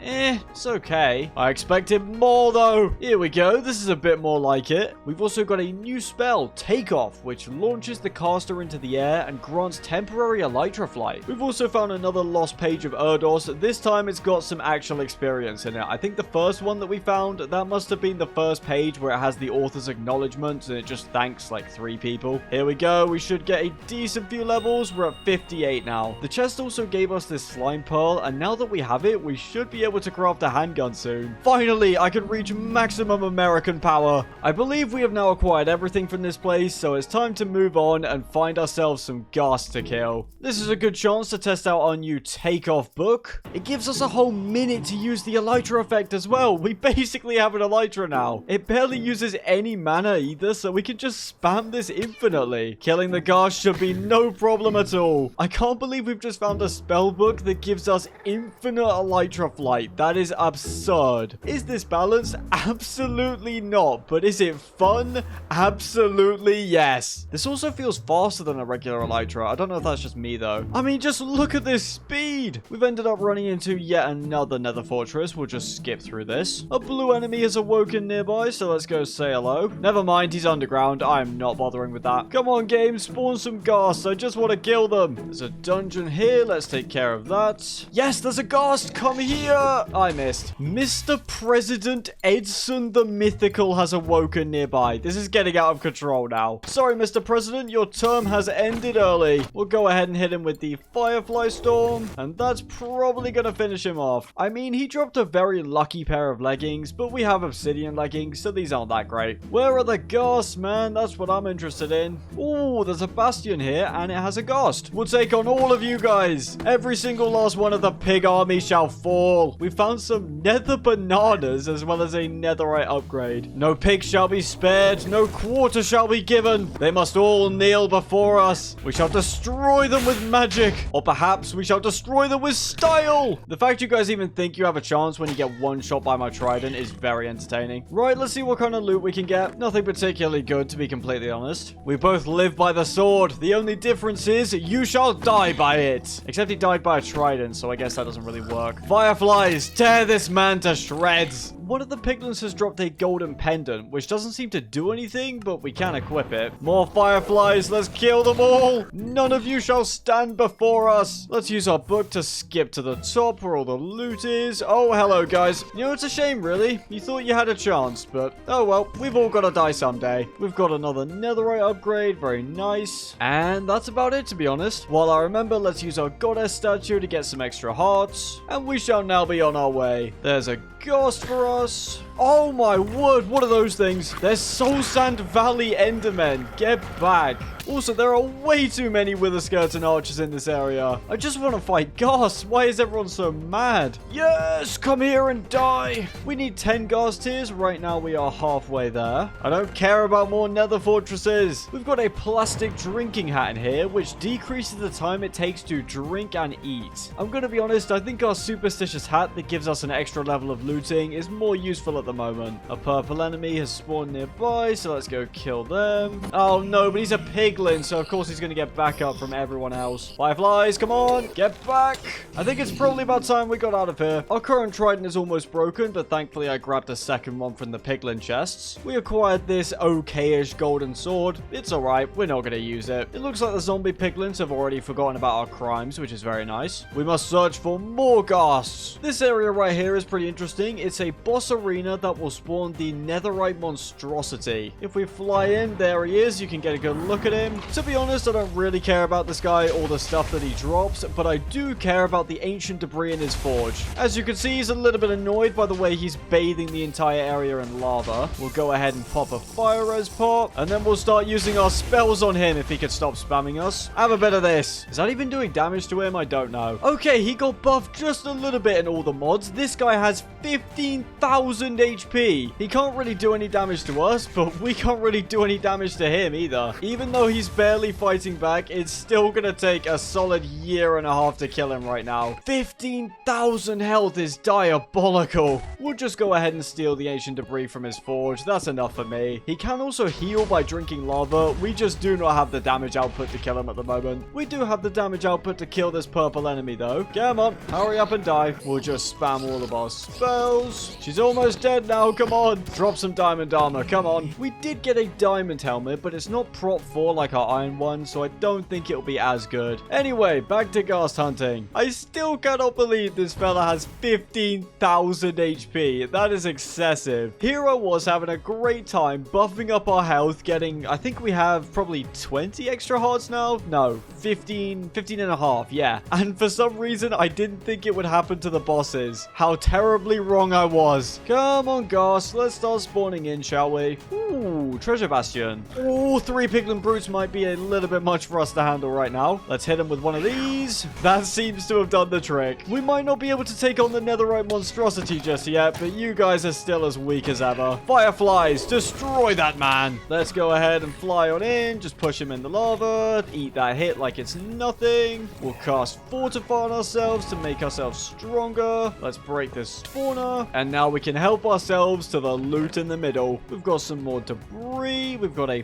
fire gauntlet, which will make our melee attacks deal fire damage. We've got another netherite upgrade. Yes, calm down. I know I'm taking all your stuff, but there's no need to make a big fuss about it. There's a wall of fire scroll. That sounds epic. I want that. We can also enjoy a nether banana. There should be a bit more loot up here for us to grab. We'll set our fireflies on these poor piglins. And for the ones that survive, the trident awaits them. I am absolutely breaking you guys' ankles right now. Wow. And what's that? You want some more fireflies? Be my guest. There's not really anything particularly good here. We did get a good lost page though. That's good. This must be part of the final chapter where there's lots and lots of big words. Words like discombobulate and paraphrase. We are still struggling for ghasters though. They're more than happy to spawn constantly and harass me at the worst possible time, but as soon as we actually want to kill them, they are nowhere to be seen. Oh no, we found another forge with another of these 15,000 HP monstrosities. We're just here for the free piece of ancient debris. Do not mind us. Right, there's finally a few ghasts for us to kill. No, our helmet broke. That's so annoying. I did at least keep hold of the diamond one we got, so we do have a replacement. Come on, please come fight me over solid ground. Why is there a whole pack of hoglins here as well? Please, man, just go over solid ground so I can actually get the loot. Come here. We finally got our 6th ghast here. Come on, make my day. We now have 10. Let's just kill him for good measure. Okay, we now have 11 ghast tiers. We have everything we need. We'll chuck down a waystone, and then at the press of a button, we are back home. Kinda. It was a bit laggy, but there we are. And now I've got to organize all of this. Are you kidding me? Our inventory and backpack is now looking nice and clean now. Unfortunately, this guy has decided to spawn in our house. You might have drunk an invisibility potion, mate, but I know you're there. He's selling a mushroom village map for 38 emeralds. I don't know about you, but that sounds like a pretty terrible deal. Whatever this mystical mushroom village contains, I'm not interested. Let's go ahead and equip the fire gauntlet that we got in the nether. That makes my hand look sick. There's another wandering trader outside. We're gonna need to collect some logs because we will be making some expansions to our home. We need rubber logs, dark oak logs, and spruce logs. I'd like to add an enchanting room and a bedroom to our base. We should have all the resources we need now. We're gonna go back one block here to add a little bit of depth. The ceiling in the tunnel will actually be a full block instead of a slab, just so that it gives it a more of a cramped feeling. We'll go ahead and craft ourselves a sawmill. That is a lot smaller than I expected. And we can then use the sawmill to turn our planks into trapdoors 1 for 1. The same thing with stairs, and then we can add them to the beams like this. We can't forget about the floor in here. We'll also go ahead and smelt up some smooth stone for armor stands. Yeah, look at that. We can also add some leaves too. We can also display our looting trophy here. And then I guess a wither skull. I'm kind of running out of cool items to display here. Then finally, we can add a pattern of sandstone to the floor just to make things a little bit more interesting. Yeah, I'll take that. I think it looks pretty decent. The corridor is complete, which means it's time to excavate a giant area for our enchantment setup. And as I've said multiple times, this isn't going to be some ordinary run-of-the-mill enchanting setup. No, no, no. This is going to be firing off some of the most powerful enchantments you have ever seen. I don't want this room to feel exactly the same as the regular area over there, so it's going to be more of an oblong shape. We're going to go back to a slab roof for this area, and it's also going to drop down by 1 block to further emphasize that this is quite a grand room. The only problem with building an awesome giant enchanting room in your cave house is that you have to actually dig out the awesome giant cave room. We have run out of spruce logs for the 6,539th time, so we gotta go collect some more. And this is dark oak, I don't want that. Yo, what kind of armor is that? Bro ordered his diamond armor from Wish. You know, Witch, if you could stop poisoning us, that would be really nice. Oh, your diamond armor? Yeah, it's definitely real, man. Nobody tell him, let's not hurt his feelings. Now you must die. Fireflies, do my bidding. I think he was wearing a Neptune chestplate. I'm not 100% sure. You know those fake Jordans where the branding isn't actually Nike, so it's like, nah, these aren't the Air Jordans. These are the Sport Jumpman shoes. That's what that zombie had. Instead of diamond armor, he had the Neptune armor. Totally the same thing. Log supplies have been replenished. We can get this room finished now. On goes the rest of the ceiling. And then we just got to dig out a floor for this place. Boom, all done. The room is pretty cavernous, especially if you look at it from while we're in this room, but I'm hoping that if we put in all the bookshelves and some extra decorations, it won't feel quite so large and empty. In order to craft the hell shelves that will give us the incredibly powerful enchantments, we will need a lot of potions of regen. And as we all know, in order to make potions, you've got to get some glass bottles to put the potion liquid in. Our iron furnaces should be able to get all of this smelted up pretty quickly. They definitely are faster than regular furnaces. I would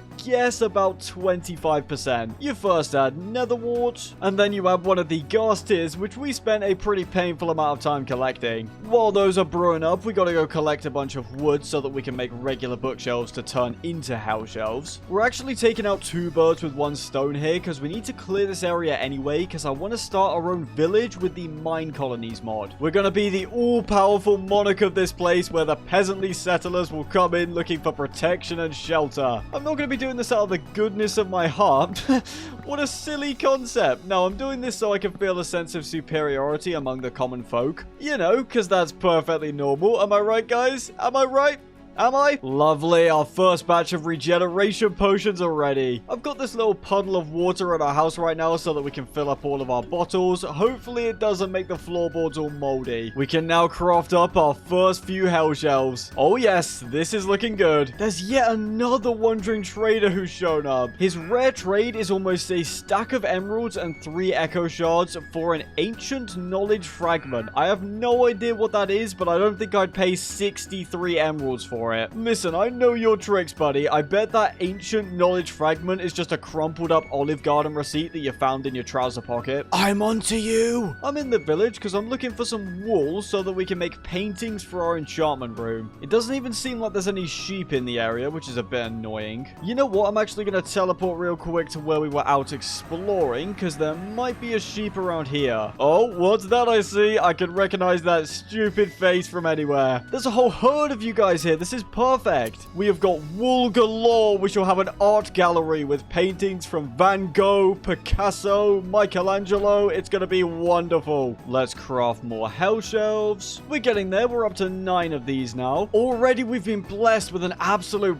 banger of a painting. I like that one a lot too. You can't go wrong with a good cherry blossom. And finally, we've got this painting. It's a bit more abstract. I quite like it. We'll add some oak stairs at the bottom of each of them, complete with some signs, just so it looks a little bit more official. We could also add some smaller paintings on the wall to make this place feel more fleshed out. Someone needs to add a painting selector mod. Alright, there we go. The first 15 hell shelves have been crafted. And there it is. We can now get up to level 45 enchantments. However, we can get even better enchantments if we make a second set of hell shelves and enchant them. It's so weird. Instead of enchanting our gear, we're just going to enchant more bookshelves using the bookshelves. Hey, stop all your groaning and wailing. Some of us are trying to enchant in here. Get out of my stony ravine lawn this instant. What I was going to show you guys before that guy started trying to do his daily haunting routine is that if we put a hell shelf in the enchantment table, we can now infuse it. You can see right now that we've got 3 stats: Eterna, Quanta, and Arcana. Eterna is the max enchanting level we can have. Quanta increases the randomness of the enchantments we get and gives potential for curses if it gets too chaotic. And Arcana increases the likelihood of getting rare enchantments. The gist is, the better bookshelves you have, the better these stats will be. So let's begin infusing. Now these infused hell shelves give plus 1.75 Eterna and plus 1.75 Quanta. If we combine them with just 3 pieces of glowstone each, they go up to plus 2 Eterna, plus 2 Quanta, and plus 4 Arcana. That is a pretty incredible jump for just adding 3 pieces of glowstone. There we go. There's the good stuff. Can you not please, Ghast? I'm trying to do some mining here. Yeah, that's what you get, buddy. That's what you get. Don't interrupt a man when he's mining glowstone. That's a sacred ritual. We're going to need 45 blocks of glowstone. We have 26 so far. We got everything. Let's get out of here. We can now make our first glowing hell shelves. We'll then go ahead and swap out our old regular boring hell shelves for these glowing ones. You can see they've got little bits of glowstone in them now, as opposed to the regular ones that just have boring old books. And look at that. We're now enchanting at level 48. That's only going to grow higher and higher the more infused and then glowing hell shells we get. The only really annoying part is waiting for all the regeneration potions to brew. Unfortunately, we now don't have enough levels to infuse any more hell shelves. In order to get some more, we're going to go fight the Ender Dragon and wipe it off the face of the earth. Or the end, I guess, because it, you know, lives in the end. We are running quite low on food now, but thankfully this savannah village has plenty of hay for us to take. Yes, yes, yes, there is so much of this stuff. I mean, I'm not completely evil. I did leave them some wheat, a little bit. They'll be fine. 1 stack of bread, 2 stacks of bread, and almost a 3rd stack of bread. Before we leave, I'm actually going to swap our refined obsidian leggings for these iron ones because these are getting quite low in durability now, and I really don't want them to break before we can get mending on them. Now, before we go, I'm actually going to craft up a thingy. I've forgotten the name of it. It is a strange scroll. That's the one. In our inventory, we then combine the scroll with glowstone dust. like that. And that gives us a scroll of knowledge, which allows us to store our XP on it, which means that we can save it for in the future. The way Minecraft XP works is that after level 30, each level gained after that takes longer and longer in order to get. So if we store some of our XP on a scroll and then kill the Ender Dragon, we'll effectively have more XP to use. Also, what are you doing up here? Are you joking right now? I swear this isn't scripted. He's selling Eyes of Ender for 2 emeralds. That saves us a job. For once, I don't hate the Wandering Trader. What an absolute chad. We need Eyes of Ender to head to the end, and he shows up and says, here you go, boss. I've got some Ender Eyes right for you just here. Give me all of these. It was 3. I'm gonna buy this Pigpen Tome, and then I'm going to murder you. You made me think I was gonna get a great deal, and then it turned out you only had 3 Eyes of Ender in stock. Are you kidding me? Because of our fire gauntlet, we now set stuff on fire, which is awesome. We're so powerful now. I love it. I just accidentally used one of our eyes, for goodness sake. I don't really know why I bought this Pigpen Tome. Apparently, it transforms text into Pigpen Cipher.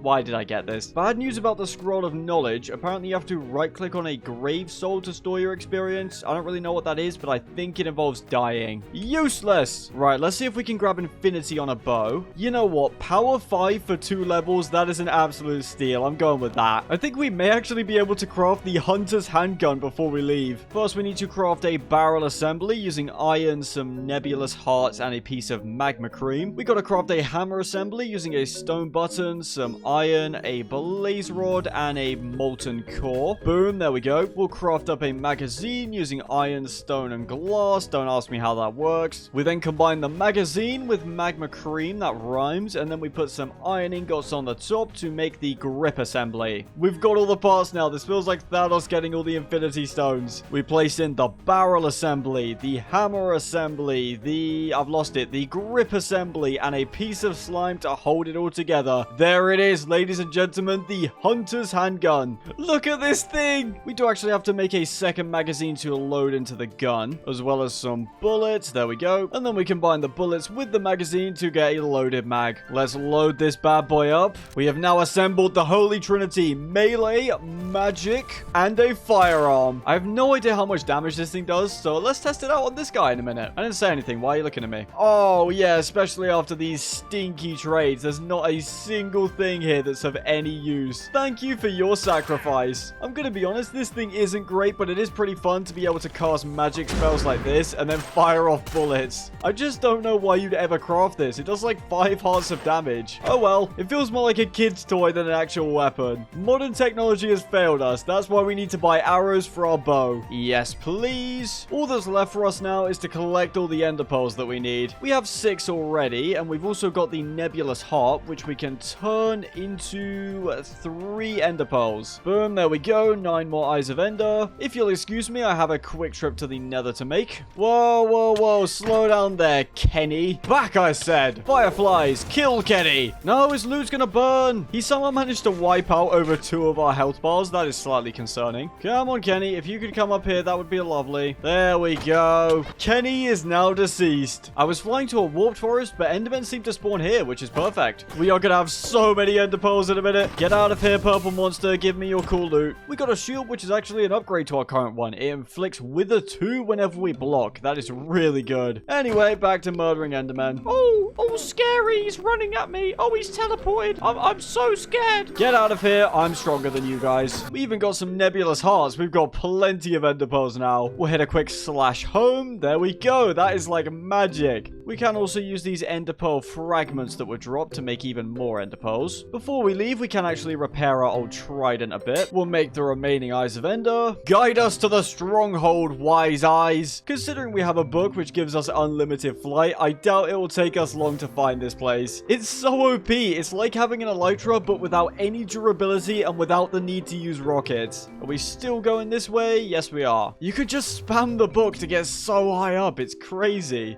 Attention, Air Patrol. I have reports of a man wearing kitty slippers entering US airspace. Permission to engage? You can't make fighter jets in this mod pack, to my knowledge, but you can make a rocket that takes you to space. Also, what is this thing? I'm just gonna break it if no one minds. Goodbye. There's a power glove in this chest, which which gives us +4 attack damage. That's great. We've got the fire gauntlet on one hand and the power glove on the other. Oh, I think there's a hidden dungeon below here. Yes, there is. First of all, we got to get out of this snow. What is this place, man? We've got some kind of hidden lair. And that skeleton's rocking full obsidian armor. Hello, witch. Goodbye, witch. There's some snowshoes in here that will stop us from falling through powdered snow. Oh, wait, but of course, we're wearing the kitty slippers. We can't equip these. It looks like there's a little bit of hidden treasure back here. I'm gonna kill you guys anyway. I don't even want it. Let me out! Powdered snow is so annoying. I genuinely don't like it in the game. I wish it was removed. Thanks to powdered snow, now when you walk on the mountains, you can just randomly fall through it and freeze to death. Very fun. The eyes are still pointing this way. Hello, peasants. Don't mind me. It's just your god approaching from the skies. Still this way? Oh, I remember this. We found one of these earlier, didn't we? Doesn't look like there's anything that good in these chests. I mean, there's enough spirit orbs to get another heart. That's kind of nice. I wonder what the next color is after yellow hearts. It is green. Okay. Right now, we are packing 3.5 health bars worth of hearts. Of course, you normally have 10 hearts when you play Minecraft normally. We are rocking 32 currently. How far away is this stronghold, man? The game's making us go to the ends of the earth for this thing. Oh, lots of trees. Let's avoid those. I don't want to become a Mozi-colored splat. Can we please stop running into really cool distractions? Thankfully, I know the secret of this temple, which is that all the good loot is directly at the top. Boom, we'll break that, and that, and that, and that. I keep trying to be productive, but the game keeps throwing really cool stuff at me. Hey, we got another lost page. That is very nice. I've just killed a wither skeleton, and he's dropped enchanted scroll of netherite sight. I'm gonna hang on to that. We've got lots of golden apples in here. That is very nice. Nothing particularly amazing, but I won't say no to any extra loot we could get. There's so many gapples here. What is this? Spare trident as well. Diamond blocks for some reason. And also this book, Nature's Mend, repairs tools using aura. Give this to my goat Sasuke and everything is getting repaired instantly. That's all I'm saying. We should just be able to make a quick run through this place and break all the spawners for a ton of spirit tokens. Give me spirit tokens. I must have them. We got a lost page with 105 XP. Are you kidding me? What are you going to enchant with 105 experience? A stick? Spawners, I want them all. Let's go. I must destroy each and every one of them. What is going on here? We've got a whole party going on the ceiling. Is this like an average family gathering in Australia? We've got a ton of spirit tokens now. Let's just get out of here. Whee! This guy's also awoken, so let's kill him. You've got a pickaxe, mate. What do you think you're going to do? Nothing. We have an entire 76 spirit orbs. We're about to get so many hearts. Whoever made this mod, you should probably make the cost increase the more hearts you get. Oh, wait, never mind. There is a failsafe. We've now maxed out the amount of hearts we can get. I guess we'll spend them all on stamina vessels, which are kind of pointless, but oh well. We've now earned the advancement Hero of Hyrule for obtaining the maximum amount of heart containers and stamina vessels, which also means that spirit orbs are now completely useless. Hello, Wandering Trader. How you doing today, mate? He is selling a ring of invisibility, but that's not particularly helpful. I like to get up close and personal and let the enemies know who they're dealing with. You haven't offended me though, so I'm gonna let you live. Let's go ahead and liberate this pillager camp. Oh my days, they've even locked up Wandering Traders. That is genius. You're free, my friend. Not you. You're staying in there. I'm pretty sure there's an evoker somewhere in this tower. Oh no, we just started a raid because we got Bad Omen and there's a few villagers here. I've just liberated the villagers and now I've gotten them re-imprisoned. This guy's an arch evoker. Die. Yes. He didn't even drop a totem of undying. Come on, man. Good luck freeing yourselves again, villagers. I am out of here. The stronghold is still nowhere in sight at the moment. Oh, finally it's going back. The stronghold should be somewhere under here. We have 38 hearts and a book that gives us flight, so I'm not super concerned about digging down. We have now arrived. I got these chainmail boots from a chest, and I'm actually going to equip those because our current diamond pair are getting pretty low on durability. There's some okay-ish loot here, nothing amazing. We're not really here for loot though. We're here to defeat the Ender Dragon. Oh, hello. Put that sword down, young man. We got another spell book, Dark Fearer's Flash Freeze. I love how I said I wasn't going to do any looting, and now I'm doing exactly that. We found the main area of the stronghold, now to find the portal. Finally! I've been searching for 20 minutes now. In go all of the eyes. By the way, for anyone worried, the Ender Dragon doesn't have 15,000 health like that other boss. It's completely normal. Let's do this. Oh, these guys are immediately angry. That's not great. The dragon is now being summoned. Look at that. It's destroying each of the pillars as it goes. You guys are hideous. The dragon is now awoken. Of course, we got to take care of all of these crystals first. It's very nice and easy given the book that we have. There's only one crystal left now, and it's in this cage right here. We'll use a magic arrow to take it out. All that remains now is the dragon herself. We're actually chasing the Ender Dragon. This is so sick.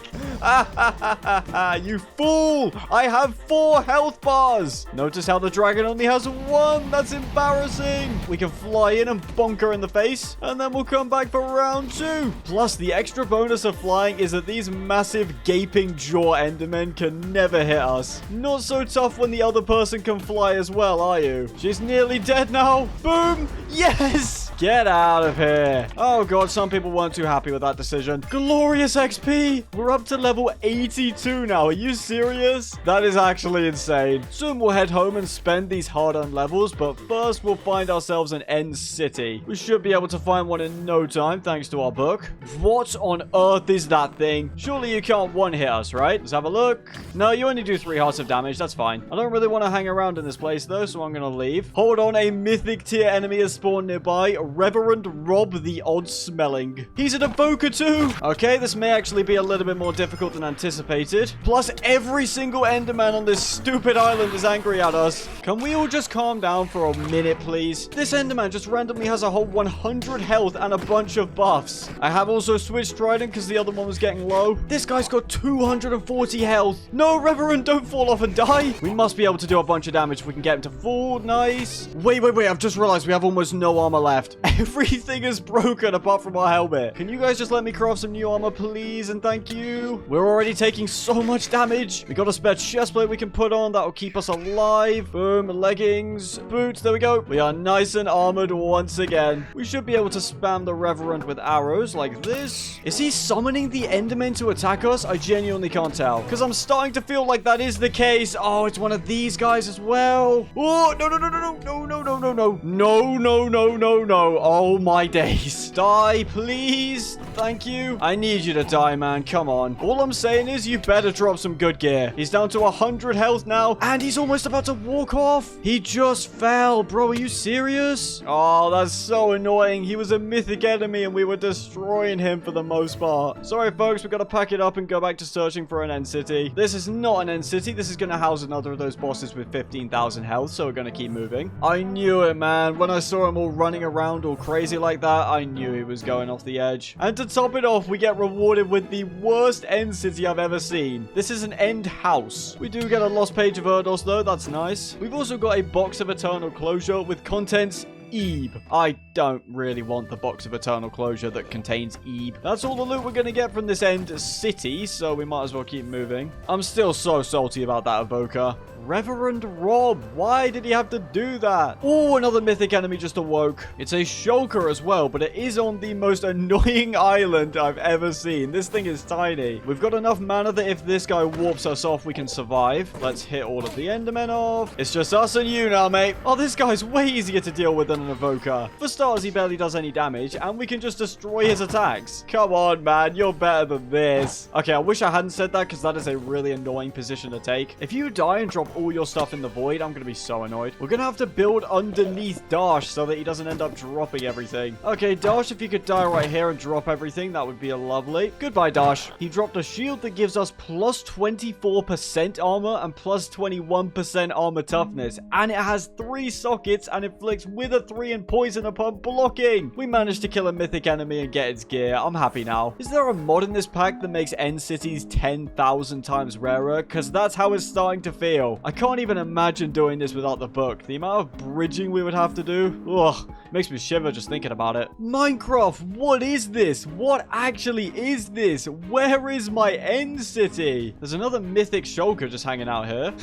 It's called Mother Morbius. No, I'm not going to make the incredibly dead joke. Let's just spam her with arrows and do a bit of this. Please just die. You are not threatening at all. Please don't teleport either. That would be really annoying. Oh, and of course, as long as you don't go underneath the island, that's when it's actually frustrating. And hello. We just got Morbius's spell shielded netherite shin bolts of vitality. Plus 10% knockback resist, plus 35% healing received, plus 60% magic power, 10% spell power, 10% spell resistance, fire prot 5, nature's mend, prot 6. Apparently a mythic Justin has awoken nearby. Is that an evoker? Oh, no, it is. Oh, this is about to be really fun. I can already tell. What we need to do is box him in. Then he'll be a free kill. Come on, Justin. Stop running. Come on. No. Hey, look, the Endermen are attacking him too. Stop running. Boom, boom, boom, boom. No. He keeps on escaping. It's so annoying. Come on. Yes. No. Justin, this is not going to be another Rob situation. Get back here. I have perhaps let him spawn slightly too many Vexes. Just stay still. We're so close.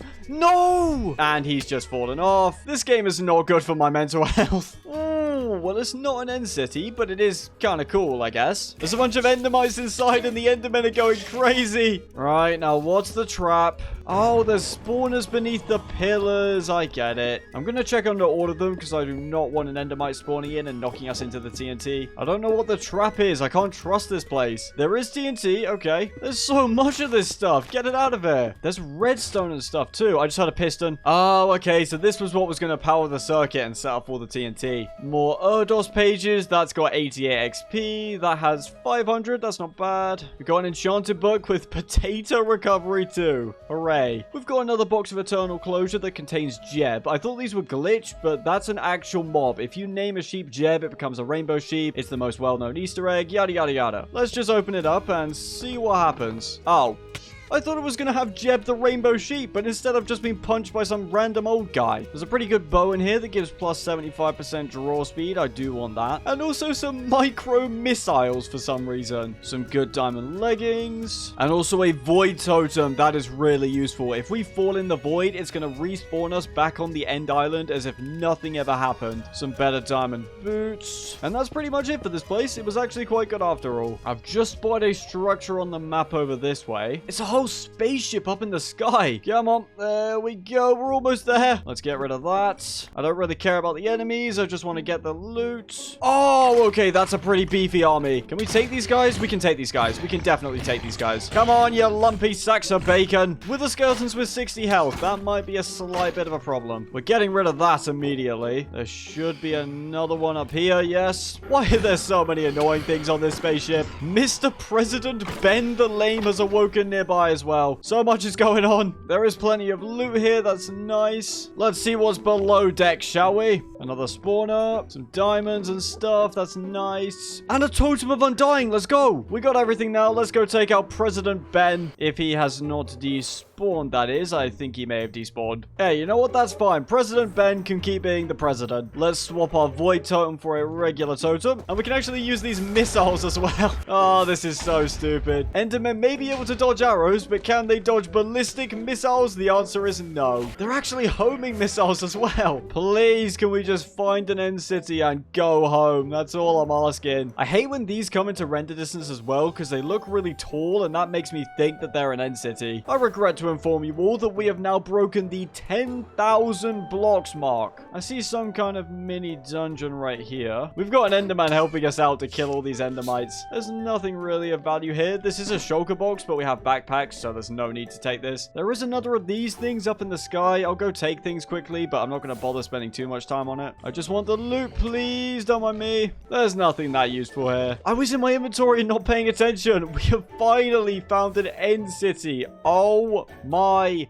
days. I just wanted to come here so that we can say that we've been to one, and also because there should be pretty good loot. We don't even really care about the elytra. There's a diamond backpack here that's going to have way more space than our gold backpack. I'm going to be honest, we'll take the elytra, not because we're going to use it, but because we can take it as a trophy. We can't even wear it while we have a backpack equipped anyway. We'll claim our well-earned dragon head, and let's have a quick look at what these other buildings contain. Oh, you shoot orb shulker. That's so cute. How about some missiles to the face? I don't even know why I spent so much time trying to get get to this place. It's not even worth it. Oh, well, that's that finally done. Let's just slash home. It is good to be back. Oh, I forgot to get the dragon egg. Oh, well. We can display the dragon head at least. I do have to organize all of this, but I really don't want to right now. So we're going to focus on getting our maxed out Hell Shelf enchanting area. You know what the best thing is about this mod pack? It's not the insane enchantments. It's not all the enemies spawning with super cool gear. It's not all of the new items added. It's the fact that you can equip shulker shells as helmets. Look at this. It looks so stupid. It looks like I've got a bicycle helmet on. And I've got my leprechaun hat on top of that. We just need a couple more hell shelves. And then we infuse all of them.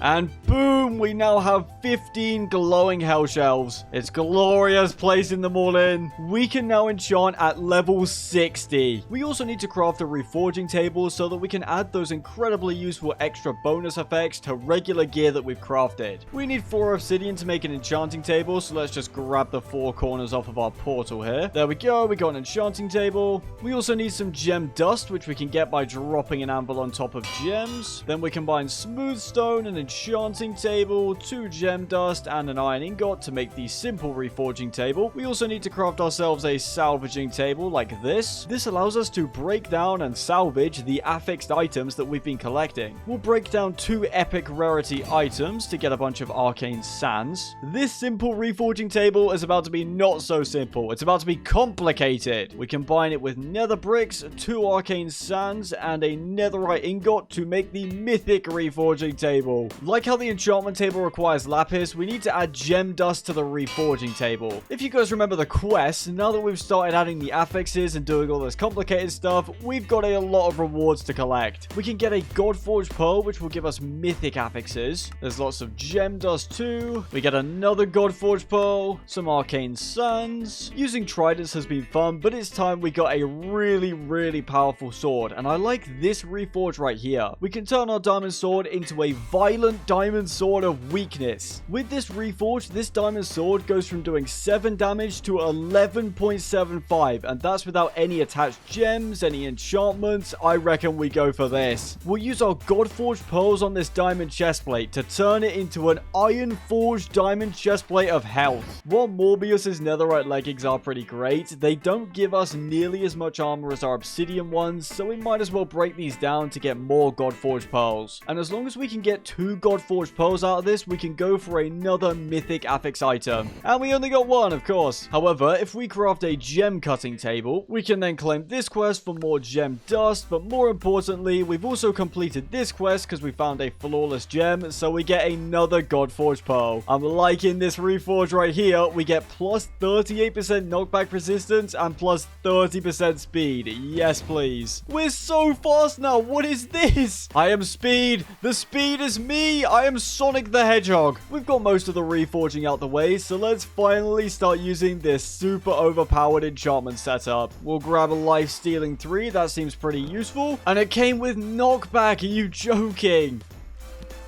Oh, yeah, now that's a bit more like it. We'll reforge our helmet to give extra armor points, and then we'll enchant that. Insight 4, Respiration 4, Nature's Mend, Mana Regen 4. That's not bad, but I do want protection. Real quick, I'm going to fly out to the ocean so we can find an ocean monument to get some prismarine shards so that we can make a prismatic cobweb to remove the curses from these netherite boots. With any luck, there should be a temple around here somewhere. Well, I finally found one, and it's certainly a lot bigger than I remember. We just need a few prismarine shards. This should be nice and easy. Also, because of that charm that we got right at the start of the game that reduces the length of negative effects, mining fatigue 3 that the Elder Guardians give us barely lasts more than 5 seconds. This place is just crazy. It's honestly just fun to swim through this place. It looks incredible with the shaders. There's our first Elder Guardian too. We can get oxygen and then block his laser beam with our door. How does it feel, idiot? You've been outplayed by a door. If I was you, I'd be pretty disappointed, I'm not gonna lie. This is only the 3rd time I'm gonna hit it with our sword, and he's already dead. There's a load of prismarine shards in this chest. We are sorted now. Oh, that's a lot of laser beams. That's a fair bit of damage. Let's calm down a little bit. I can't even see because of the amount of laser beams on my screen right now. We just need to kill the Elder Guardian. Yes, this is fine. This is completely fine. It's all under control. Okay, quite a bit of damage here. Quite a bit of damage. We are down to our last row of hearts. This is not good. Not good at all. Not good good at all. Let's go. We need to escape. I ate all 4 of our green enchanted apples, and that was still barely enough to save us. We also don't have any protection enchantments on our armor yet, which is why we're taking so much damage. We have come for our revenge. Come here. It is way easier to play if I just do this. I'm pretty sure all the guardians are going to keep spawning, so I'm going to leave them alone for a bit. I lied. I'm back and I'm thinning the numbers. I really wish I had a respiration helmet right now. Most of them are dead now. I'd say we've done a pretty good job here. That's enough Ocean Monument for me. I'm getting out of here. I'm going to take you with me. Killing all those guardians actually gave us a bunch of guardian ingredients. So if we really wanted, we could turn all of those stupid one-eyed cubes with laser beams firing off at all directions into a delicious soup. Just because you can, though, doesn't mean you should. In order to craft prismatic cobwebs, you also need a cobweb. So I'm going to go grab one from the caves down here. We'll actually grab a couple spares in case the enchantment table ends up giving us any curses. And there we go. Prismatic cobwebs have been acquired. That cost 30 levels just to remove Curse of Binding and Curse of Vanishing? Why? Yeah, never mind. I guess these netherite boots will stay cursed. I thought we killed you already. Why are you back haunting the outside of my house? It gets annoying, you know. We need more gem dust. We're running out. I'm liking this reforge on our helmet. Let's go for it. We're not really being offered anything great in terms of enchantments. You guys know what I always say. Always gamble on Unbreaking. And this is Unbreaking 5. So you know we're gonna get some good enchantments. Let's go. I will take Prop 5 any day of the week. Do we gamble it all on Unbreaking 5 again? Of course we do. And of course, I got Fire Prop 5. You know what? I deserve that. The Lost Pages might be able to push us back up to level 60 if we're lucky. There's Prop 4 for our helmet. We'll grab that. And we got Prop 5 just as an afterthought. Okay. Hey, there we go. We can snag Prop 5 on our chest plate. No matter what, fire protection somehow always finds a way to haunt me. Hey, you know what? I got protection. I don't mind. And you know what? Projectile protection 5 on the leggings isn't too bad either. I may or may not have just tried out that new freezing spell we got.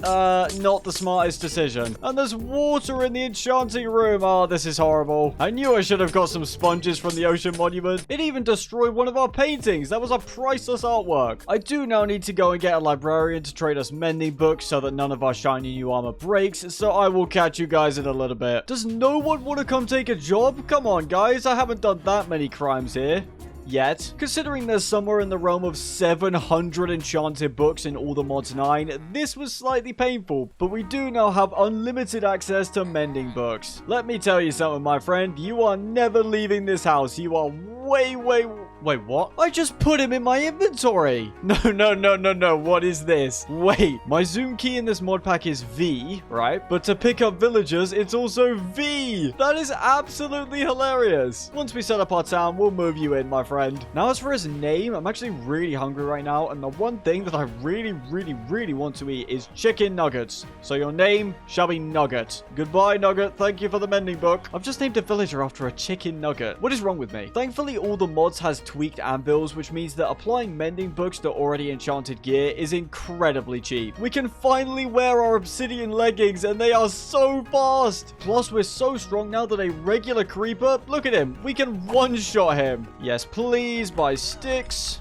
I'm going so fast. Mending on the helmet. Our boots have nature's mend on them, so we can't put regular mending on, which is a little bit annoying because nature's mend is kind of bad, but that's fine. We'll put mending on our sword instead. We can afford one more netherite ingot, and we'll of course use that on our sword. And let's not forget about gems either. We'll give it +6 fire damage with a flawless solar gem, plus 30% crit chance with a gem of the warlord, and +1 to its sharpness with a gem of the earth. We'll add a flawed gem of the ravenous bloodlord to our shield, which means that whenever we block, we get healed for 25% of the damage that will be dealt. We'll also add a flawless tyrannical gem to it, which will give us plus 30% armor toughness. We can add a splendor gem to our boots, which gives plus 45% speed on top of the 25% we already get. Oh yeah, this is too fast. This is way too fast. Help! I'm out of control! Jokes aside, this is borderline borderline uncontrollable, so I am actually gonna have to remove this. In order to remove gems, we have to craft vials of searing expulsion. It does unfortunately destroy the gem, so that was a bit of a waste of a perfectly good Splendor gem, but oh well. We'll add a Lunar gem to our boots for plus 45% swim speed. We'll add a Guardian gem to our chest plate to give it plus 2.5 extra armor. A gem of the Warlord to our helmet for extra damage. Alright, I've made all of the upgrades that I wanted to make, and we now have an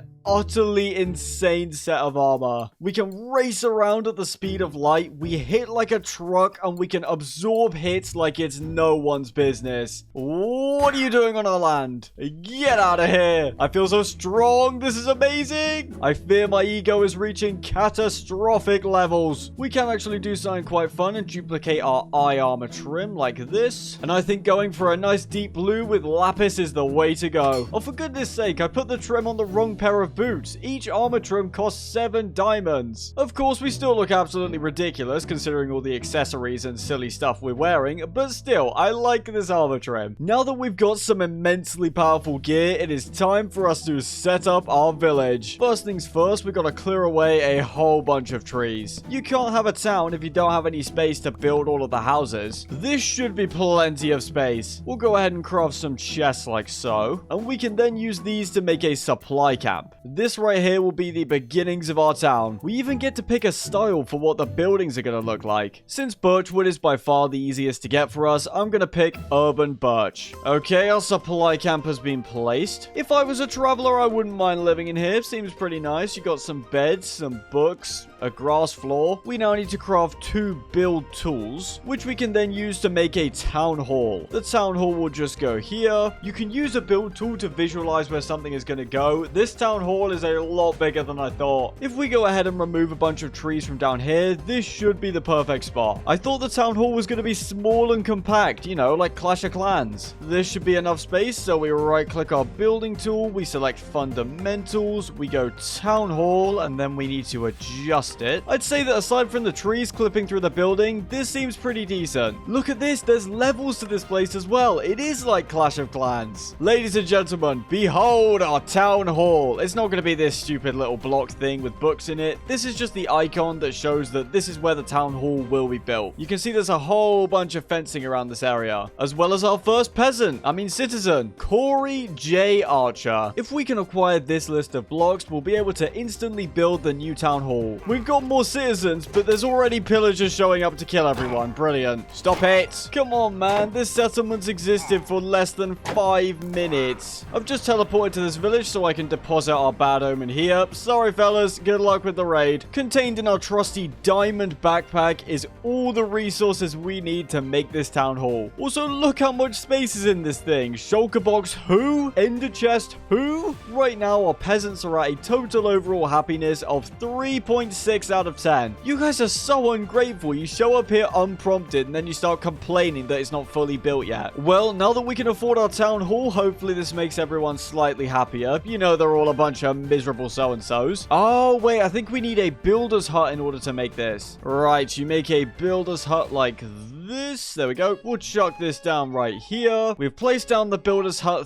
thingy. Now we have to actually build the builder's hut, but I'm not sure how we do that without a builder. It's pretty funny looking at the status of everyone right now. Currently homeless, currently homeless, currently homeless, and currently homeless. Right, now we're talking. Even though we haven't technically built the builder's hut, we can now assign Corey to build the town hall for us. Here's where we can supply him with resources so that he'll actually build our builder's hut. It was a little bit of a struggle for me to figure this mod out, but now as you can see, he is actually working and doing his job. Right now, he's actually clearing the area of leaves and logs and all that kind of stuff. A wandering trader has shown up, and unfortunately, we can't murder him in front of all of our citizens because apparently that makes them upset. Listen, Monroe, he is a pest, and I need to kill him for the good of our town. Just you wait until night falls, my friend. Just you wait. It is very nice to make someone else do all the work for me, but at the same time, I could do it so much faster faster than this peasant, it's not even funny. Come on, Corey, step it up, my friend. Shovel faster. If we go ahead and help Corey out by digging out this area with him, he should be able to build the builder's hut a little bit quicker. Hey, look at that. He's actually building stuff now. He is still pretty terrible at his job, but I'm glad that he's actually making some progress now. Yes, this is marvelous. Look at him doing our bidding. This is a level of control that I wish I could have over regular Minecraft villagers. There we go. We have reached the goal. Build a builder building. Now that that's done, we should be able to make Corey build the town hall. Now all we need to do is supply Corey with all the resources that he needs. While Corey's working on our glorious town hall, we do need to go on a bit of a lighting up spree, just so the monsters don't spawn at night and attack all of our very valued and treasured citizens. I'm mainly just concerned that if they kill Corey, he's gonna die with all of the resources that we had to work for in his inventory. I've placed a whole lot of torches. This area will be much safer now. Let's give Corey a hand clearing all of these trees here. Listen, Corey, the sooner you get started on this town hall, the happier of a man I will be. Also, if you do it quickly, I might give you a bit of extra food. You know, maybe a slice of bread or something. We can probably set up a second builder's hut up on this little hill here, so that then we can get more stuff built more quickly. We just gotta clear away all of these trees. Plus, the way I see this, we're not just forcing our citizens to do extra labor for us. No, no, no. We are doing that, but we're also giving them a new sense of purpose. And I think that's quite noble, really. Yeah, there we go. This will be good. Now that the schematic for our next builder has been placed, we have now employed Monroe T. Bardolph. Listen, Monroe, I know it's your first day here on the job, but you should know that sometimes difficult decisions have to be taken. All I'm saying here, Monroe, this is just me mentioning this to you in passing, but this sword does over 20 hearts of damage in one hit, so yeah, just bear that in mind. Now, you do actually have to supply your workers with tools, so we'll make sure to craft a full set of stone tools for Monroe here. I would give her diamond or iron, but apparently the highest the builders can accept right now is stone. I didn't realize at first, but judging by what Corey's been up to, I believe that in order to start building, the entire area within this fenced off place needs to be perfectly flat. So it looks like we've got to get our hands dirty and help out our citizens. But actually, this is a good look for us, because as a politician or a leader, you want to seem like you're down to earth and know what the regular people are going through. It doesn't really matter if you see them all as peasants, because they don't need to know that. They just need to know that you're hardworking and sincere. Oh wait, he's actually building stuff now. Maybe I removed too much dirt? Monroe is doing an absolutely wonderful job up here. Keep up the good work. It's not much right now, but you can see the beginnings of an empire starting to form. Oh no, Corey's filling in all of the holes that I dug. I guess we did mess him up after all. I may be the supreme leader and lord of the universe currently, but I can still admit when I'm slightly wrong. Fear me, Corey. Fear me in my cat slippers. Monroe has now finished our second builder's hut. Let's go ahead and clear some more forest over here, because our citizens do need a place to stay. I can't just keep leaving them out in the cold every single night, so we're gonna need to make them a tavern. I say we, Monroe is gonna build the tavern for us. That's what I love about this mod. Since we're level 55, I'm gonna try and snag efficiency 4 for our axe. There we go, and it comes with knockback as well for some reason. Most of the townsfolk are unhappy right now because of the rain, which is even more reason to get this tavern built ASAP. It's all fun and games being the emperor and getting to boss your citizens around until they get too mad, too cold, too hungry, and then they overthrow you and ruin everything. The trees have been cleared. Let's shovel back a bit of dirt here. We'll go ahead and craft the tavern block like this. There we go. Oh, look at that. Corey's placed the foundations for our town hall. This is what the birch tavern looks like, and I'm gonna be honest, people, I am starting to slightly regret picking this theme. I believe we can change and add blocks after it's built though, so that's fine. We'll make some modifications and add a decent looking roof. Our town hall is coming along amazingly well. Lovely work, Corey. I am gonna go ahead and fill in these holes that we made. We have supplied Monroe with everything she'll need to construct this tavern, minus some yellow, white, and light blue beds. As far as I can tell, Corey is putting the finishing touches on our town hall as we speak. We should be able to find a yellow bed in the Savannah village. They always have warm colors of beds. Yellow,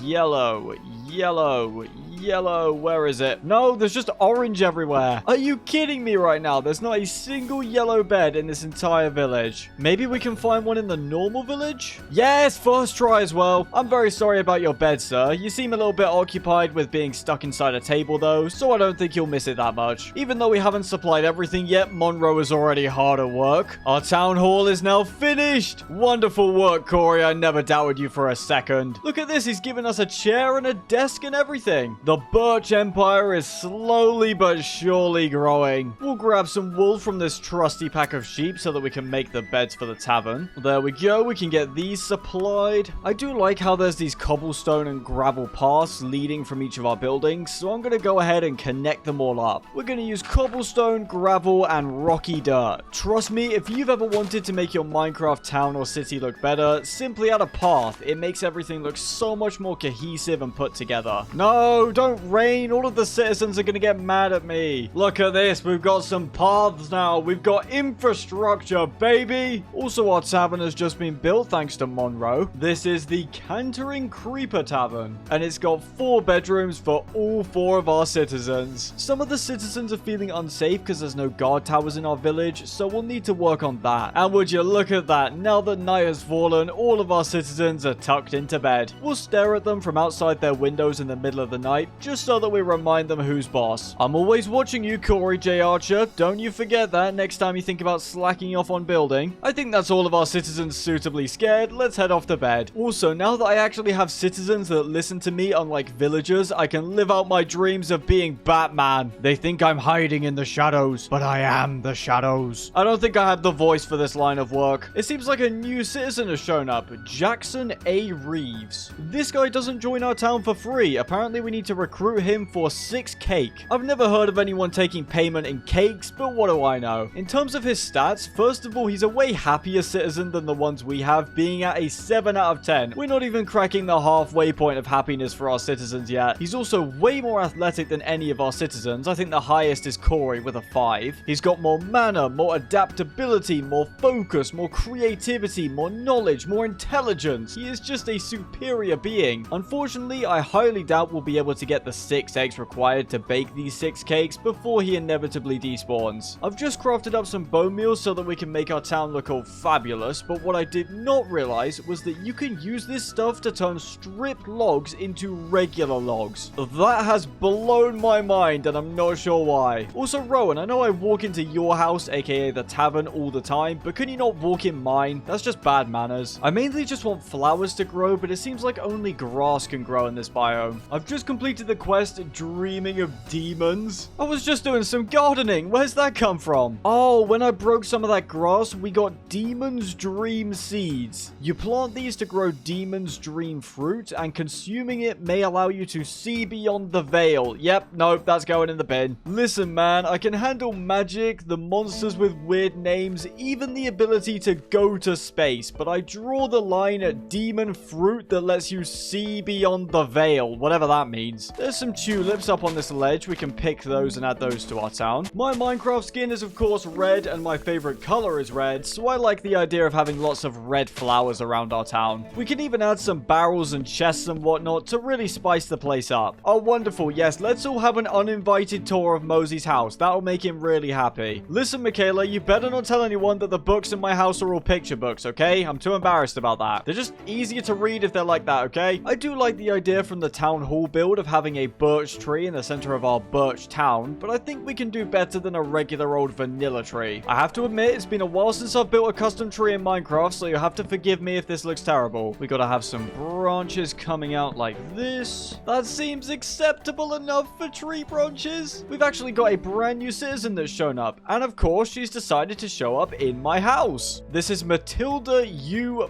Bainton. She wants to be recruited for 5 enchanted books, which we can get much easier than, say, 6 cakes, but let's have a look at the stats. We're looking at a 10 in athletics, that's pretty good. A 10 in strength as well, a 16 in mana, 14 in focus, 10 in creativity, 15 in knowledge, and 1 in intelligence. Oh no, Matilda, you've got 15 in knowledge, 10 in creativity, and 14 in focus, but 1 intelligence. You know what? She's trying her best with what she's been given at birth, and that is very commendable. Let's enchant set up 5 books so that we can recruit her. Matilda, I want you to join this town. Oh, wait, we don't have enough space. How do we get more space for Matilda? Oh, we've got to do the tree. I just forgot about that too. Sorry, Matilda. Tree comes first. We'll go with both birch leaves and rubber leaves because they look quite similar, so it adds nice texture. I'm just praying that this looks good. Me and custom trees, we do not have a very good history together. Hey, get away from my citizens. I turn around for just 1 second and see some rancid bacon attacking our good friend Michaela. I better see that happiness going up, Michaela. I've just saved you from a monster that would have definitely killed you if I hadn't stepped in. You're welcome. The tree definitely isn't perfect, but it gets the job done. I am really happy with how our town is progressing. I like having this spot as a vantage point to look out at what we've built, and I think here would be the perfect place for a gigantic Mozi head. We can't let the settlers get too comfortable. We've got to have an ever-present reminder of who they're working for. And what better way to do that than building a giant head of me with a throne on top that we can sit on and look out at this place from. In order to build my glorious head, we are going to need to acquire a few different resources. My hair is half black, half white, so we're going to grab some snow from the nearest mountains in order to make the white part. I was planning to go to the nether to get blackstone for the hair, but there's some right here, so we'll just take this instead. I'm just hoping we can do a good job with this, and it doesn't look like one of those celebrity wax sculptures where it's so hilariously bad you have to wonder if the person making it even knew what they were doing. Here we are, we have made it to the mountains. There's a ton of powdered snow here, which is just really fun. I love this so much. I'm having such a great time buried 6 feet below the surface, freezing to death. Right, that is lovely. We've got almost 2 stacks of blackstone and 2 stacks of snow blocks. The only other thing that we'll need is some white terracotta. Here it is.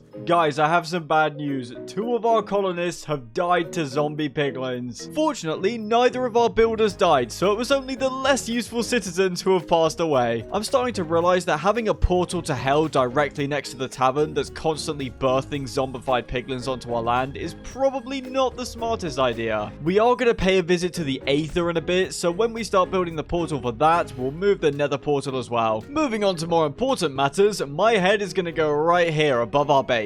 These right here will be my eyes looking out over the town. Then we've got my hair. Oh god, you know what? We'll just trust the process here. We'll trust the process. No, you know what? We can save this. It's fine. It's all about the layering. It's all in the layering. I mean, yeah, it looks okay, I guess. We just gotta build up the sides. And there you have it. It's my face recreated in glorious Minecraft detail. Since this is the birch village, we'll have some birch stairs leading up to the top of this. And then atop this golden plinth, we shall build our birch throne. I'm gonna hope that this throne looks decent and not some weird growth on the top of my head. Look at that. The birch throne is complete. I even put down this nice red cushion so that I can be comfortable while I sit on it and gaze down at our citizens, I mean. The king perched atop his birchwood throne, adorned in kitty slippers and a leprechaun hat. He tried his best to look cool, knowing that it was a long-lost cause. I'd say this town project was a massive success, minus the fact that 2 of our guys got murdered last night. What should we name our city? I think Mozi Land. Yeah, Mozi Land. That seems pretty appropriate given what's going on here. Mozi Land has a no salesman policy. Get out of here. Now that we've got some really strong gear, we've got our very own town. Our next step is going to be to heal some childhood trauma. If you were a kid back in the early 2010s playing Minecraft, you probably saw a YouTube video where someone made a nether portal, except it was made out of glowstone. I'm sure that a core memory for many kids who were born in the early 2000s was building that same portal out of glowstone, placing the water just like it happened in the video, and nothing happening. Well, my friends, now is the time for healing from that travesty. We're gonna all do it together. Before we can get to the healing part though, I do need to do a bit of emptying of my inventory, since it's kind of full of junk at the moment. First things first though, we're gonna move the nether portal, because I have had enough of our guys getting killed by those stupid piglins. We're gonna build our 2 portals up on top of this hill, and we're gonna be adding a fence around them so that nothing can get out and attack everyone. I've also decided to put the obsidian corners back on our portal, just because it will look nice when it's next to the Aether portal. We should first be able to light our nether portal with a fire spell. Oh wait, wrong spell. 1 second. With this fire spell, abracadabra. I swear I managed to get it to light with a fire spell last time. Was it this fire spell? No, that just doesn't work. Okay, well, I guess we're doing it the old-fashioned way. I've been waiting 10 years of my life to do this. When we tried to make aether portals as kids, we were greeted with nothing but the sound of water flowing as it failed to activate. But here and now, we can finally let go of this pain. There is no other word for this feeling than cathartic. The disappointment from all those years ago. At long last, the portal has worked. I think I'll just stand here for a while and let time pass, you know? It's actually real! We're going to want to take plenty of our good old green apples into the aether. And we're also going to want to craft a saddle, because there are some mobs that we can ride there. We'll also be taking this potion of fire resistance with us, because there is a boss that deals fire damage. We're as ready as we'll ever be. Let's enter the aether. Well, here we are, and I'm already a bit confused, because it's supposed to be permanently daytime here. Not sure what's going on there. Let's quickly glide over to this nearby island, and then we can hop in bed. Apparently, it's not nighttime here. I mean, the moon is on full display. I mean, it's daytime in the overworld. This isn't supposed to happen. Why is it nighttime? I don't know why the aether's like this, but what's interesting is that if you kill the final boss, it starts the day-night cycle in this place, and since it's permanently night, maybe if we kill him, we can restore the daylight. I mean, it's supposed to be that if you kill him, you can finally get to nighttime, but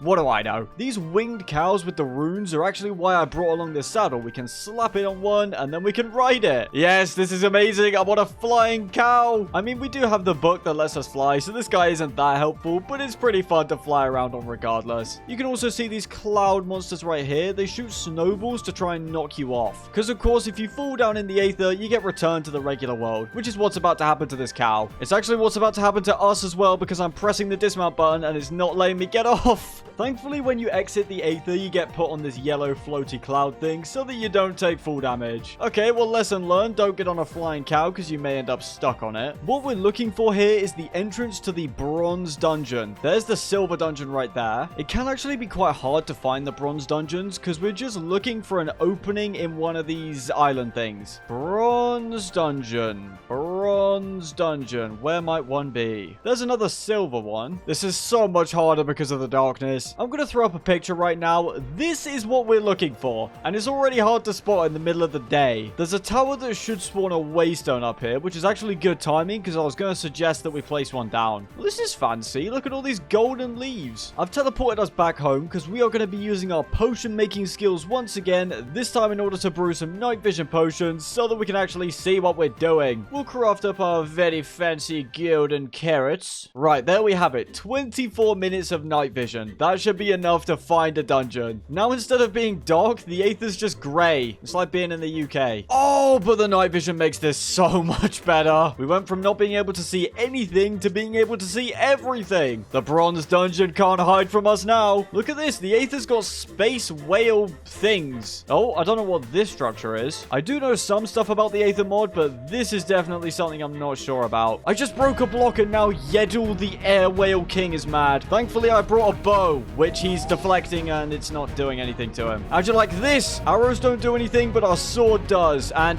what? My guy just became invisible and now he's back. We got a good hit off on him. Man, I only knew about the 3 dungeons in the aether, the bronze, silver, and gold. I wasn't expecting the air whale king to join in. Listen, Yeddle, you sound like a brand of yogurt, and I'm not dying to a boss named after a yogurt. We can fly just like you. Wait, the boss bar's disappeared and the block that I used in order to fight him has just reappeared. And I also can't break it now. Actually, I know why he's given up. It's because we were winning and suddenly he got scared and thought, no, I don't want this guy to kill me. I'm going to be a peaceful whale again. You get to live another day, Air Whale King. Anyway, we might as well get back to looking for a bronze dungeon. I'm starting to feel like this dungeon doesn't exist and every tutorial video that I've watched was just CGI or something because I cannot find one. Oh, look at that. We found a pink sheep. Oh, no, man. What happened to your face? I hope you've got a good personality because if you want any luck with the ladies, you're gonna desperately need it. Right here, this island is where you fight the 3rd and final boss. We still have not found a single bronze dungeon. Look at that. That's the final boss of the aether just chilling there. We cannot find the very first guy, but we can find the guy that ends the entire dimension. Great. I just don't get it. The silver dungeon has a giant floating temple in the sky. The gold dungeon has an island with a bunch of yellow trees on it, but the bronze dungeon is just a stupid tunnel in the side of a hill. See, look, another silver dungeon. Hooray! Oh, I think I found it. This bird is a attacking me, and I don't appreciate that. Die. I am 99% certain this is the bronze dungeon. I know there's silver on the walls, but trust me, I don't know. They just get weird with their names in the Aether. Now, these are apparently loot chests. They seem to have slightly bugged out. Hopefully, this doesn't break the game. Oh, it's a mimic. Yeah, you're not slick, mate. Sorry. Stepping on these runes spawns little stony cube guys that will try and blow up on you. They're just set at random. These ones seem to be safe. Let's see if I can get one to spawn. There we go. See? Now, if we let this little critter get close, he will do that. Let's pop open the next mimic. Oh my goodness, guys, it's a mimic. I can't believe this. One of the main challenges of these dungeons is not being able to tell which chests are mimics and which ones aren't, but because of the glitches, we can tell exactly which chests are real. We'll open you. We found an iron ring, but it doesn't seem to have any effects. The next chest has some yellow stuff. These are ambrosium shards, and they don't seem to do anything particularly useful. Right, now for the boss, this cube thing. Look at him, he's got a bunch of eyes, and he tries to slide around and crush us. You know when people say they have eyes in the back of their head? This guy has eyes in the back of his cube. It's also completely invulnerable to swords. You have to hit him with a pickaxe. He's also going to get faster the more damage he takes, so we've got to be careful and stay evasive here. Thankfully, with all of the extra speed that our armor gives us, he will never be able to catch us. He has 400 health, which means this does take quite a while. I may not have ever battled you before, but I have watched more than enough YouTube tutorials. You think the YouTube ads can stop me? You fool! I have YouTube Premium! He's got about a third of his health left. This is quite chill. We're just running around the room with him. Also, notice how we're completely sealed in here. Once you fight an Aether boss, it's either you die or the boss dies. There is no other alternative. Unless you're playing all the mods and have the /home command available, in which case we will be leaving if we ever get low. Our night vision just ran out, so now we can see his glowy eyes in full effect. Oh, his eyes have gone red now. That means he's on his final phase. You're just not intimidating, mate. You're really not. You're a cube. And you know what Minecraft is made of, my friend? That's right. Cubes! I do not fear cubes. I mine cubes. I place cubes. I bend cubes to my will. You are nothing. You think you have a chance against me and my 4 health bars? Think again. Boom! Right, there we go. He's dead. As you can see, I'm not completely insane about this being the bronze dungeon. He dropped a bronze key, as well as an epic shader grab bag. It gave us a usurper shader that can be applied to balloons, revolvers, railguns, minecarts, chemical throwers. I don't know what this thing is. What we can do, though, is use the bronze key to open the not bronze chest. Why is this is silver? This is silver. Please, Aether mod developers, fix this. We can use the bronze key to open this chest. We've got some interesting stuff in here. Some lightning knives to start with. There's also some Neptune armor. If you remember, I made fun of that zombie for wearing this stuff. This is just knockoff diamond. There's also some blue gummy sweats. That sounds disgusting. But they do restore 10 points of hunger apiece, so I am actually going to hold on to these. We've completely run out of night vision potions, so let's head back home. Did you miss me, Reed G. Ardle? Who even are you? He's one of those super citizens that you have to pay in order to recruit. Corey, there you are, my man. Listen, man, I am very sorry about your 2 friends that died. We are all very much mourning the loss of them. But hey, I moved the nether portal, so everything's good now. And plus, we've got 2 new citizens, so you can replace your 2 friends. Isn't this just wonderful? Rest in peace to, what were your friends' names again? You know what? I'm gonna leave. I have also found out that you can feed your townspeople, so we're gonna give Gracelyn this blue gummy sweat thing and see if it kills her. If it doesn't, it's safe for our consumption. She ate it, she's got full hunger, and there doesn't seem to be any complaints, so it must be all good. I am such a good leader. By the way, in case any of you were wondering, this is what the lightning knife does. Makes lightning. Pretty straightforward. Back to the Aether we go. Darkness be gone. Unlike finding the bronze dungeon, which is like trying to find a needle in a haystack, the silver one is just everywhere. These temples are home to Valkyries. They actually don't attack you unless you attack them first, but unfortunately, in order to fight the boss, you have to kill 10 of them. Sorry guys, I really want to fight your boss, so you have to die. Your life is over in 3, 2, 1. What we need are 10 of these victory medals, which have a 100% chance of dropping from every single Valkyrie. Please die, thank you. I found one of those tablets that spawn spawns a ghostly wolf. Now that I know how these work, we might as well use this in the boss fight. This is the last Valkyrie we need to kill. All we need to do now is find the queen. I was going to try and cheat and mine up, but that's not allowed. There's multiple staircases that lead down, and I can't seem to find the one that goes up. Oh, well, I guess going down was the right move after all. There she is, the Valkyrie queen, sat in her throne room with piles of absolutely nothing and a tree. This is intimidating stuff, ladies and gentlemen. We've got two options here. We've got one, what can you tell me about this place? Oh, let's be friends, and I wish to fight you. Now, a lesser adventurer would not have the medals. On the second thought, I'd rather not fight you. I'm ready. I have the medals right here. Oh, the lights went off. Oh, she says if you wish to challenge me, strike at any time. We could pop another night vision potion, but this is pretty atmospheric. Since we get to choose when we hit you, I'm gonna summon our dog.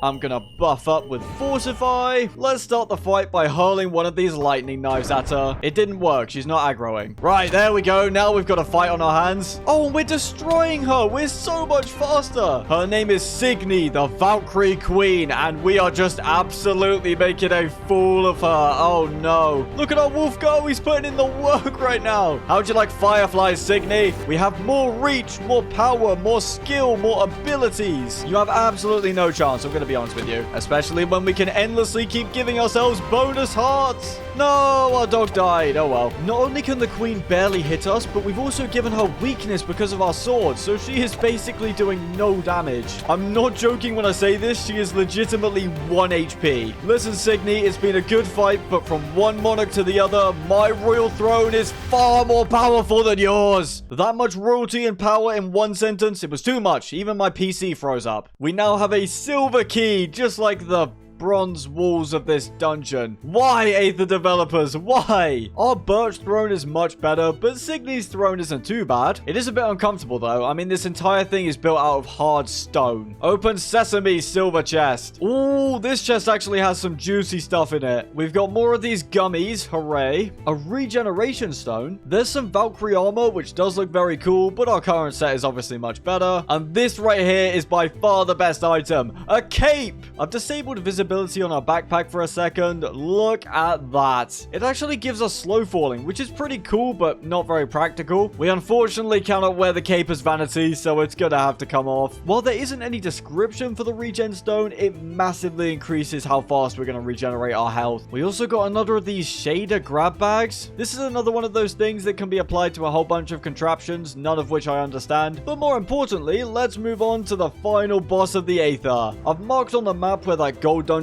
was, so we'll be there in no time. With any luck, if we defeat the final boss, we'll finally free the Aether from this eternal night that it seems to be trapped in. Here we are. This is his home. Here's his front door. Before we enter the fight, we're gonna buff. We've also got our Firefly Storm at the ready. You seem like you were an average guy that worked in a flaming hot Cheetos factory, and then one day you accidentally fell on the conveyor belt, and as they say, the rest is history. If you guys have watched The Amazing Spider-Man 2, the scene where Max ends up falling in the vat of electric eels and then he becomes Electro, it's like that, but with flaming hot Cheetos. That's what this guy is. Look, he's even got flaming hot Cheeto powers. He's waffling a bunch right now. He's going on about, "Be gone, human. You serve no purpose here. Your presence annoys me. I don't care. I'm gonna keep annoying you. Perhaps you are ignorant. Do you wish to know who I am?" You already know this guy watches 100 Sigma edits a day. I am a sun spirit, embodiment of Aether's eternal daylights. Yeah, nice one. Yeah, eternal daylight. I've been using night vision potions. That's how dark it is. Maybe fix that. My body burns with the anger of 1,000 beasts. Yeah, bro, just stop, okay? Get a job. You wish to challenge the might of the sun? You are mad. Do not further insult me or you will feel my wrath. You're getting demolished, mate. Fight me now. Unfortunately, we can't actually hit this guy through conventional means. A sword does absolutely nothing to him. However, when he shoots these blue floaty things, we should be able to hit them back at him. It is easier said than done, however. I thought we were going to have an epic fight. I forgot that this is just glorified elemental tennis. I finally got a hit on him, and that means he creates a mini version of himself. This is his flaming hot Cheetos son. I have now murdered his flaming hot Cheetos son. I've got another hit. We are looking good. I shall enjoy a golden gummy. and then I shall hit another blue thing at him and miss, because I suck. All I'm saying is, what kind of fire boss shoots ice particles that can actually damage him? That just seems like poor planning. Let's have a proper fight, you and me, not just play Pong. Also, I'm very sorry to tell you, my friend, I brought a fire resistance potion in preparation for this. You can't do anything to us. Look at me, just running around in your burning, flaming hot Cheetos fire. I'm not even going to edit in some exciting boss music for you. You're getting elevator music. Hope you guys are all having a lovely day today. Don't mind me, I'm just hanging out in some random guy's basement. Maybe you ate some good food or played some games, you know, maybe a bit of Minecraft. I'm really sorry about this guy. He's just in the background hovering and not really doing anything. One more hit now and he's out the way. I know it took a lot of grinding for us to get our armor and it was very long and tedious, but it was so worth it. You haven't even managed to get us below green hearts, man. And that's our first health bar. We still have 3 more under that. I really wish I could stop missing with all these blue projectiles though, because this fight is going on way longer than it should be. I've still got a whole 5 minutes of fire res. This is not a problem. Please just die already. There we go.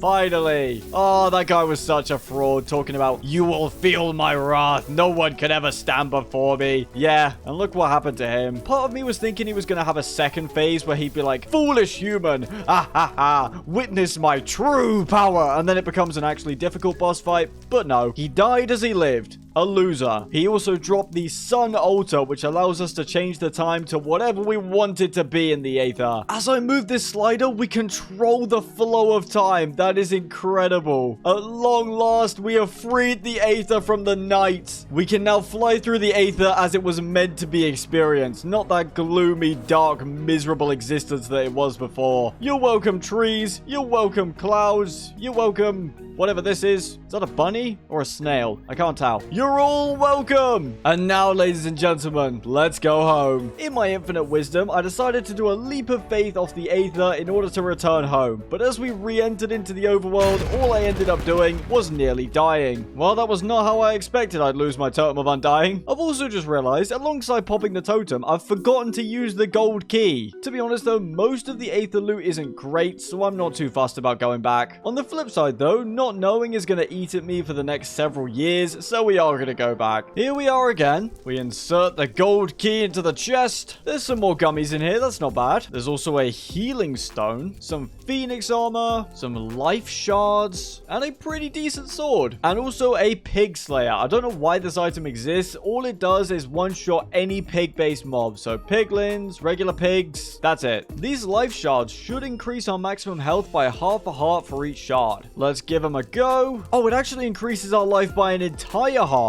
That's actually really satisfying. We now have a full green health bar. There's also an ice ring, which creates ice and obsidian when you walk on water and lava respectively. So it's basically like Frostwalker, but a little bit better. We still have 14 minutes to go until we can use /home again. So I'm just going to AFK here. Fortunately for you guys though, you don't have to wait with me. I'm just going to snap my fingers and we'll teleport home in 3, 2, 1. With the power of editing, 15 minutes becomes mere seconds. We have conquered the overworld, heaven, hell, and the end, but there is still one last frontier that we are yet to break. Space! I am being 100% serious when I say we are going to be building a rocket to take us to the moon. Before we do that though, I don't really like how one side of our house is this really nice corridor with a bunch of exquisite paintings and all of that, and then this side is just a blank stone wall. We're finally going to stop sleeping in the storage area and build an actual bedroom. Here's another trader for us to murder. Oh, he's selling beacons. Okay, never mind. Wait, I spent all of our emeralds on mending books. Never fear, this is completely fine. We have a bunch of wither skull fragments, and it is very easy to convert all of these into wither skulls. I am being 100% serious when I say that it is genuinely easier for us to just kill the wither rather than try and trade for emeralds. You know what? I'm not even going to move from this spot. That's how easy this fight will be. Here we go. He's coming in for the melee now, and he's dead. And we lost exactly 0 hearts. We also got a withering soul, and if you take a look at it, he does not look happy that he's been being captured. Now that minor errand is out of the way, we can set up a beacon. We destroyed the Wither so thoroughly that I'm now going to frame him above the door. That way, every time we leave and enter our home, he's reminded of how much of a failure he is. There's our beacon. We'll need to smelt up a bunch of gold so that we can power this thing. Right, bedroom. Don't worry, I know you all want to go to space and see all that good stuff. Building this shouldn't take particularly long. We just got to make everything look nice, you know? We'll go ahead and carve all of this out the same way we did for the other corridor. The corridor is now done. Okay, listen here, Ellis. Go away, please. We've got a suit of diamond armor, a suit of iron and gold, basically whatever I could find in our chest. We've got a wither skull on display, and also the sun altar from the Aether. The bedroom is going to have a decent bit of size to it, but it's not going to be on the level of our enchanting setup. I think something cozy would work better. I've been digging and I could still hear this guy. Looks like our fence is working as intended. If you could escape right now, you'd be killing all of my valued citizens. I don't value them because they're happy or anything rubbish like that. I just value them because they're very useful to me financially, so get out of here. Having said that, I would be pretty sad if Corey died. That man is our day one. He has been there since the first builder hut. He was the first man to get hired and make himself useful. This town would not be here today without Corey J. Archer. And us, of course. As you can see by the shape, I'm going for a mini version of what we did for our enchanting setup. This is where our bed's gonna go, and I've left this space here because I want to have a fish tank behind our bed. I think that would look awesome. We'll put in a redstone lamp at the back here to give it more of an aquarium vibe. We add in some sand. Sadly, because Optifine doesn't work with most likely all 400 of the mods in this pack, the glass doesn't connect. We'll now go ahead and pour in all of the water. And of course, the key part of an aquarium is having fish. Here you go, fellas. Welcome to your new life. I am so happy we built this. It looks amazing. Who doesn't love an aquarium, you know? You can't go wrong with a bunch of fish swimming around, some sand, some seaweed. It's just a good time all around. I have always really wanted to have an aquarium in my room, but you have to clean them really often, and I don't want to do that. So within 2 weeks, it would end up looking like Shrek's swamp. Our bed shall be made of the finest dark oak. It shall not be a single bed nor a double bed. It will be a triple bed. Oh yeah, I'm loving that. If this was a real bed, I would be fast asleep for 12 hours straight in this. We'll craft up some spruce tables. Those can go there and there. We'll hang up an elytra and a trident on the wall. That looks quite nice. No, Corey died. How did he die down there? I would say that this is what I get for neglecting to build guard towers, but come on. How were we supposed to save him? My guy somehow got himself down into this cave, lived, and then fought a skeleton and died. Rest in peace, Corey. He was a real one. I've been doing a fair bit of building, and I'm happy to report that the bedroom is now complete. I'm so happy we went on this little side quest. The house looks a million times better now that it's finished. You come down this corridor, and you enter into such a nice little cozy space. We got some bookshelves. We got some cool stuff on the walls. We got some fish in the back there. We've got some flowers. I think it looks really, really nice. For the very first time, let's sleep in our emperor-sized bed. With both our base and our town being complete, it's time for us to head to space. The first step of many of interstellar travel is to make an iron hammer. Hold on a second, I made the wrong hammer. It's this one. We can use this hammer to make iron plates, which we'll be needing later. The next step is to make a coal generator, which does require 2 coal blocks, so I'm going to head to the mines. I'm also going to grab some iron while we're down here, just because we'll need quite a lot of the stuff. Coal acquired. Coal generator done. Next up, we'll use 2 pistons and some iron to make the compressor. We shall dedicate a platform up here for all of our technology. We've got some cobblestone bricks right here. These will look quite nice. Down goes the generator and the compressor. The generator powers the compressor, which is able to make plates for cheaper than what we could get using a hammer. We simply put some coal in the generator. We gotta wait a second for this to turn into energy. While that's happening, we can set up our brand new beacon where the nether portal once stood. We'll go ahead and grab some haste. That'll be quite useful. Some of our people might be kind of sad about the deaths that have been happening lately, but look, now we have a shiny gold beacon that belongs to me and not them. Our generator is all powered now, which means our compressor is as well. And there we go. Now we can create these iron plates using only 1 ingot. The next thing we need to make is the NASA workbench, which requires steel. Steel is quite straightforward to get. We just need a blast furnace. In order to make steel, what we have to do is make yet another hammer. This does require 2 iron blocks, so it's not exactly cheap, but there we go. We've now got the iron ore hammer. We can then use this hammer to break down raw iron into iron dust. Then, by using both the hammer, the iron dust, and 4 pieces of coal, we can make steel dust. And after all of that, we can smelt the steel dust into steel ingots. We are going to need quite a lot of coal in order to make all of the steel required, so I'm back to mining. Zombie, you are holding a piece of rotten flesh. In my hand, I am holding a sword that is not only forged from ancient nether materials, but also has some of the most overpowered enchantments I have ever seen. You brought this on yourself, man. I warned him. I gave him multiple opportunities to run for the hills, and he ignored every single one of them. We have plenty of coal now, so let's make a bunch more iron dust. And using that and the newfound coal, we can make a whole stack of steel dust. This might seem slightly overkill, but trust me, we are going to need all of this. Next up, we'll turn our iron plates into iron rods, and we'll start turning all of our steel ingots into steel plates. We then combine the rods, the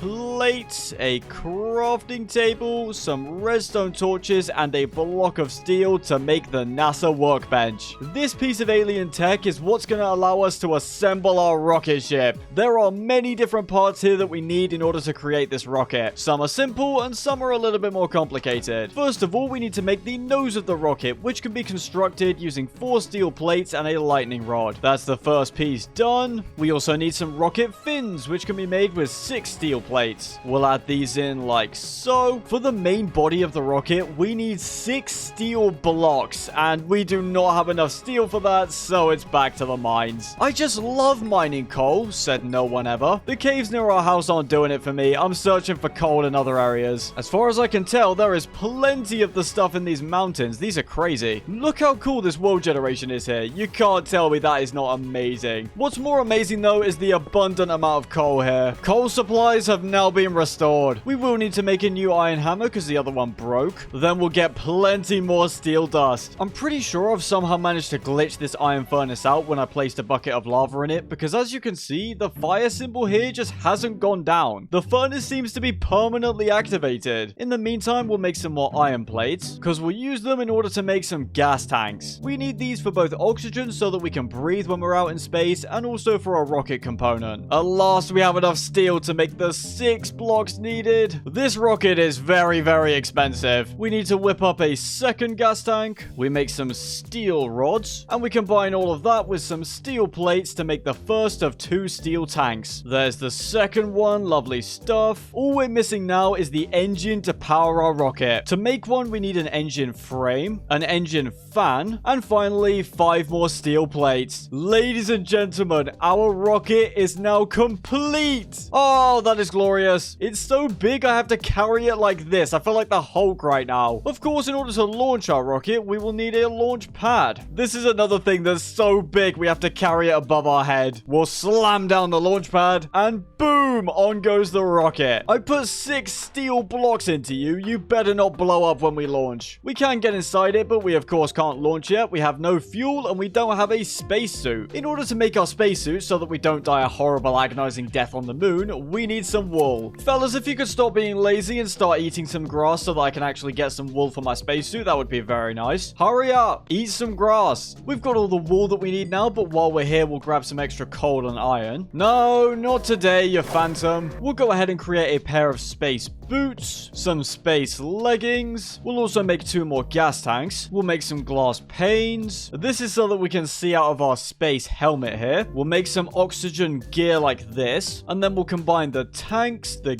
gear, the plates, and a piece of wool like so to make the space suit. Thanks to our efforts, we are now a full-blown astronaut. Oh, we are so slow when we wear this though. We don't get any of the speed effects from our armor now. This is just the normal Minecraft speed, but it feels like I'm running in quicksand. There are hostile mobs on the surface of the moon, so as a precaution, we will enchant all of this armor. Apart from our helmet, which I somehow managed to get this amazing set of enchantments on, the rest of our armor is pretty weak, but it's going to keep us alive on the moon, which is what we need. There's not much point wearing the strongest set of armor you have on the moon if you can't actually breathe while you're wearing it. I thought that our days of mining coal were finally behind us, but alas, we have to collect even more. Going to space is a lot more expensive than I kind of thought it would be. Of course, we need to actually fill up our shiny new spacesuit with oxygen, which is why we'll craft an oxygen loader. We'll place our new machine next to our coal generator, and what this marvelous little machine can do is turn water into oxygen. It does take quite a bit of water though. As you can see, the machine is capable of holding 3k oxygen, but currently each bucket of water gives 40 oxygen. Well, as they say, there's no time like the present. Using 6 buckets makes this a whole lot easier. We're almost at half capacity now, and there you have it, 3,000 units of oxygen ready for us to use. Our spacesuit can hold up to 1,000 oxygen, so we'll place it in to extract it all. And I've also made 2 spare gas tanks for emergencies, each of which can hold 1,000 oxygen. If we need a top up while we're on the moon, this is what we'll use. We are almost ready to take off now. All we need is a few extra bits and pieces. We've got ourselves a fuel refinery, and we'll be using it to turn this crude, unfiltered oil into the cleanest of rocket fuel. We can place this stuff in our refinery like so. Once all of our glorious oil has been processed into fuel, we can place buckets in there to extract it. Our rocket needs 3 buckets of fuel in order to take off at any given time, so we'll need to get some extra fuel so that we can actually return home from space. I'm also going to craft yet another hammer, which we will need later, the engineer's hammer. Hey, Eddie, you better stay away from my oil, pal. This is all mine, you hear me? It's mine! POV, you are the United States. We can start storing extra fuel in our rocket. Our rocket is now full to the brim with fuel. Even if something goes wrong, we have got more than enough to safely return. All we need now are a couple of spare launch pads. Ladies and gentlemen, a new day is dawning, and it is my pleasure to announce we are going to space. We shall equip our astronaut attire. Oxygen check.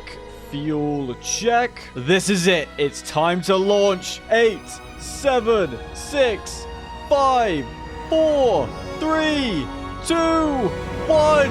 We have ignition. Goodbye, peasants. We're off to space. I feel like Stampy when he made that video where he went to the moon on the Xbox 360 edition. We're going. We are traveling to the stars. No man has dared to do this in Minecraft. We are the first. We are the pioneers of this generation. And now, ladies and gentlemen, we are entering the orbit of the moon. We can use the spacebar to slow our descent so we don't end up slamming into the floor, which will kill us immediately. There it is. There's the surface of the moon. We got to do this nice and carefully now. No sudden abrupt hits to the ground, please. There we go. After so much time spent in this world, we have now made it to space. And that's the Earth over there. I can just about see our house. That's a lie, but you know, we can just imagine that we can. Look at the gravity here as well. I'm sure the question that's on everyone's minds is, Mozi, are there aliens on the moon? Yes. Yes, there are. Any minute now, we should find one. This feels so weird. There is also moon cheese that can be eaten and enjoyed. I would love to try a piece. I've got to be careful when using our flight book that I don't end up shooting us out of the orbit of the moon. There we go. We've got some signs of civilization. Aliens! These are the moon's equivalent of villagers, Lunarians. Imagine painstakingly crafting a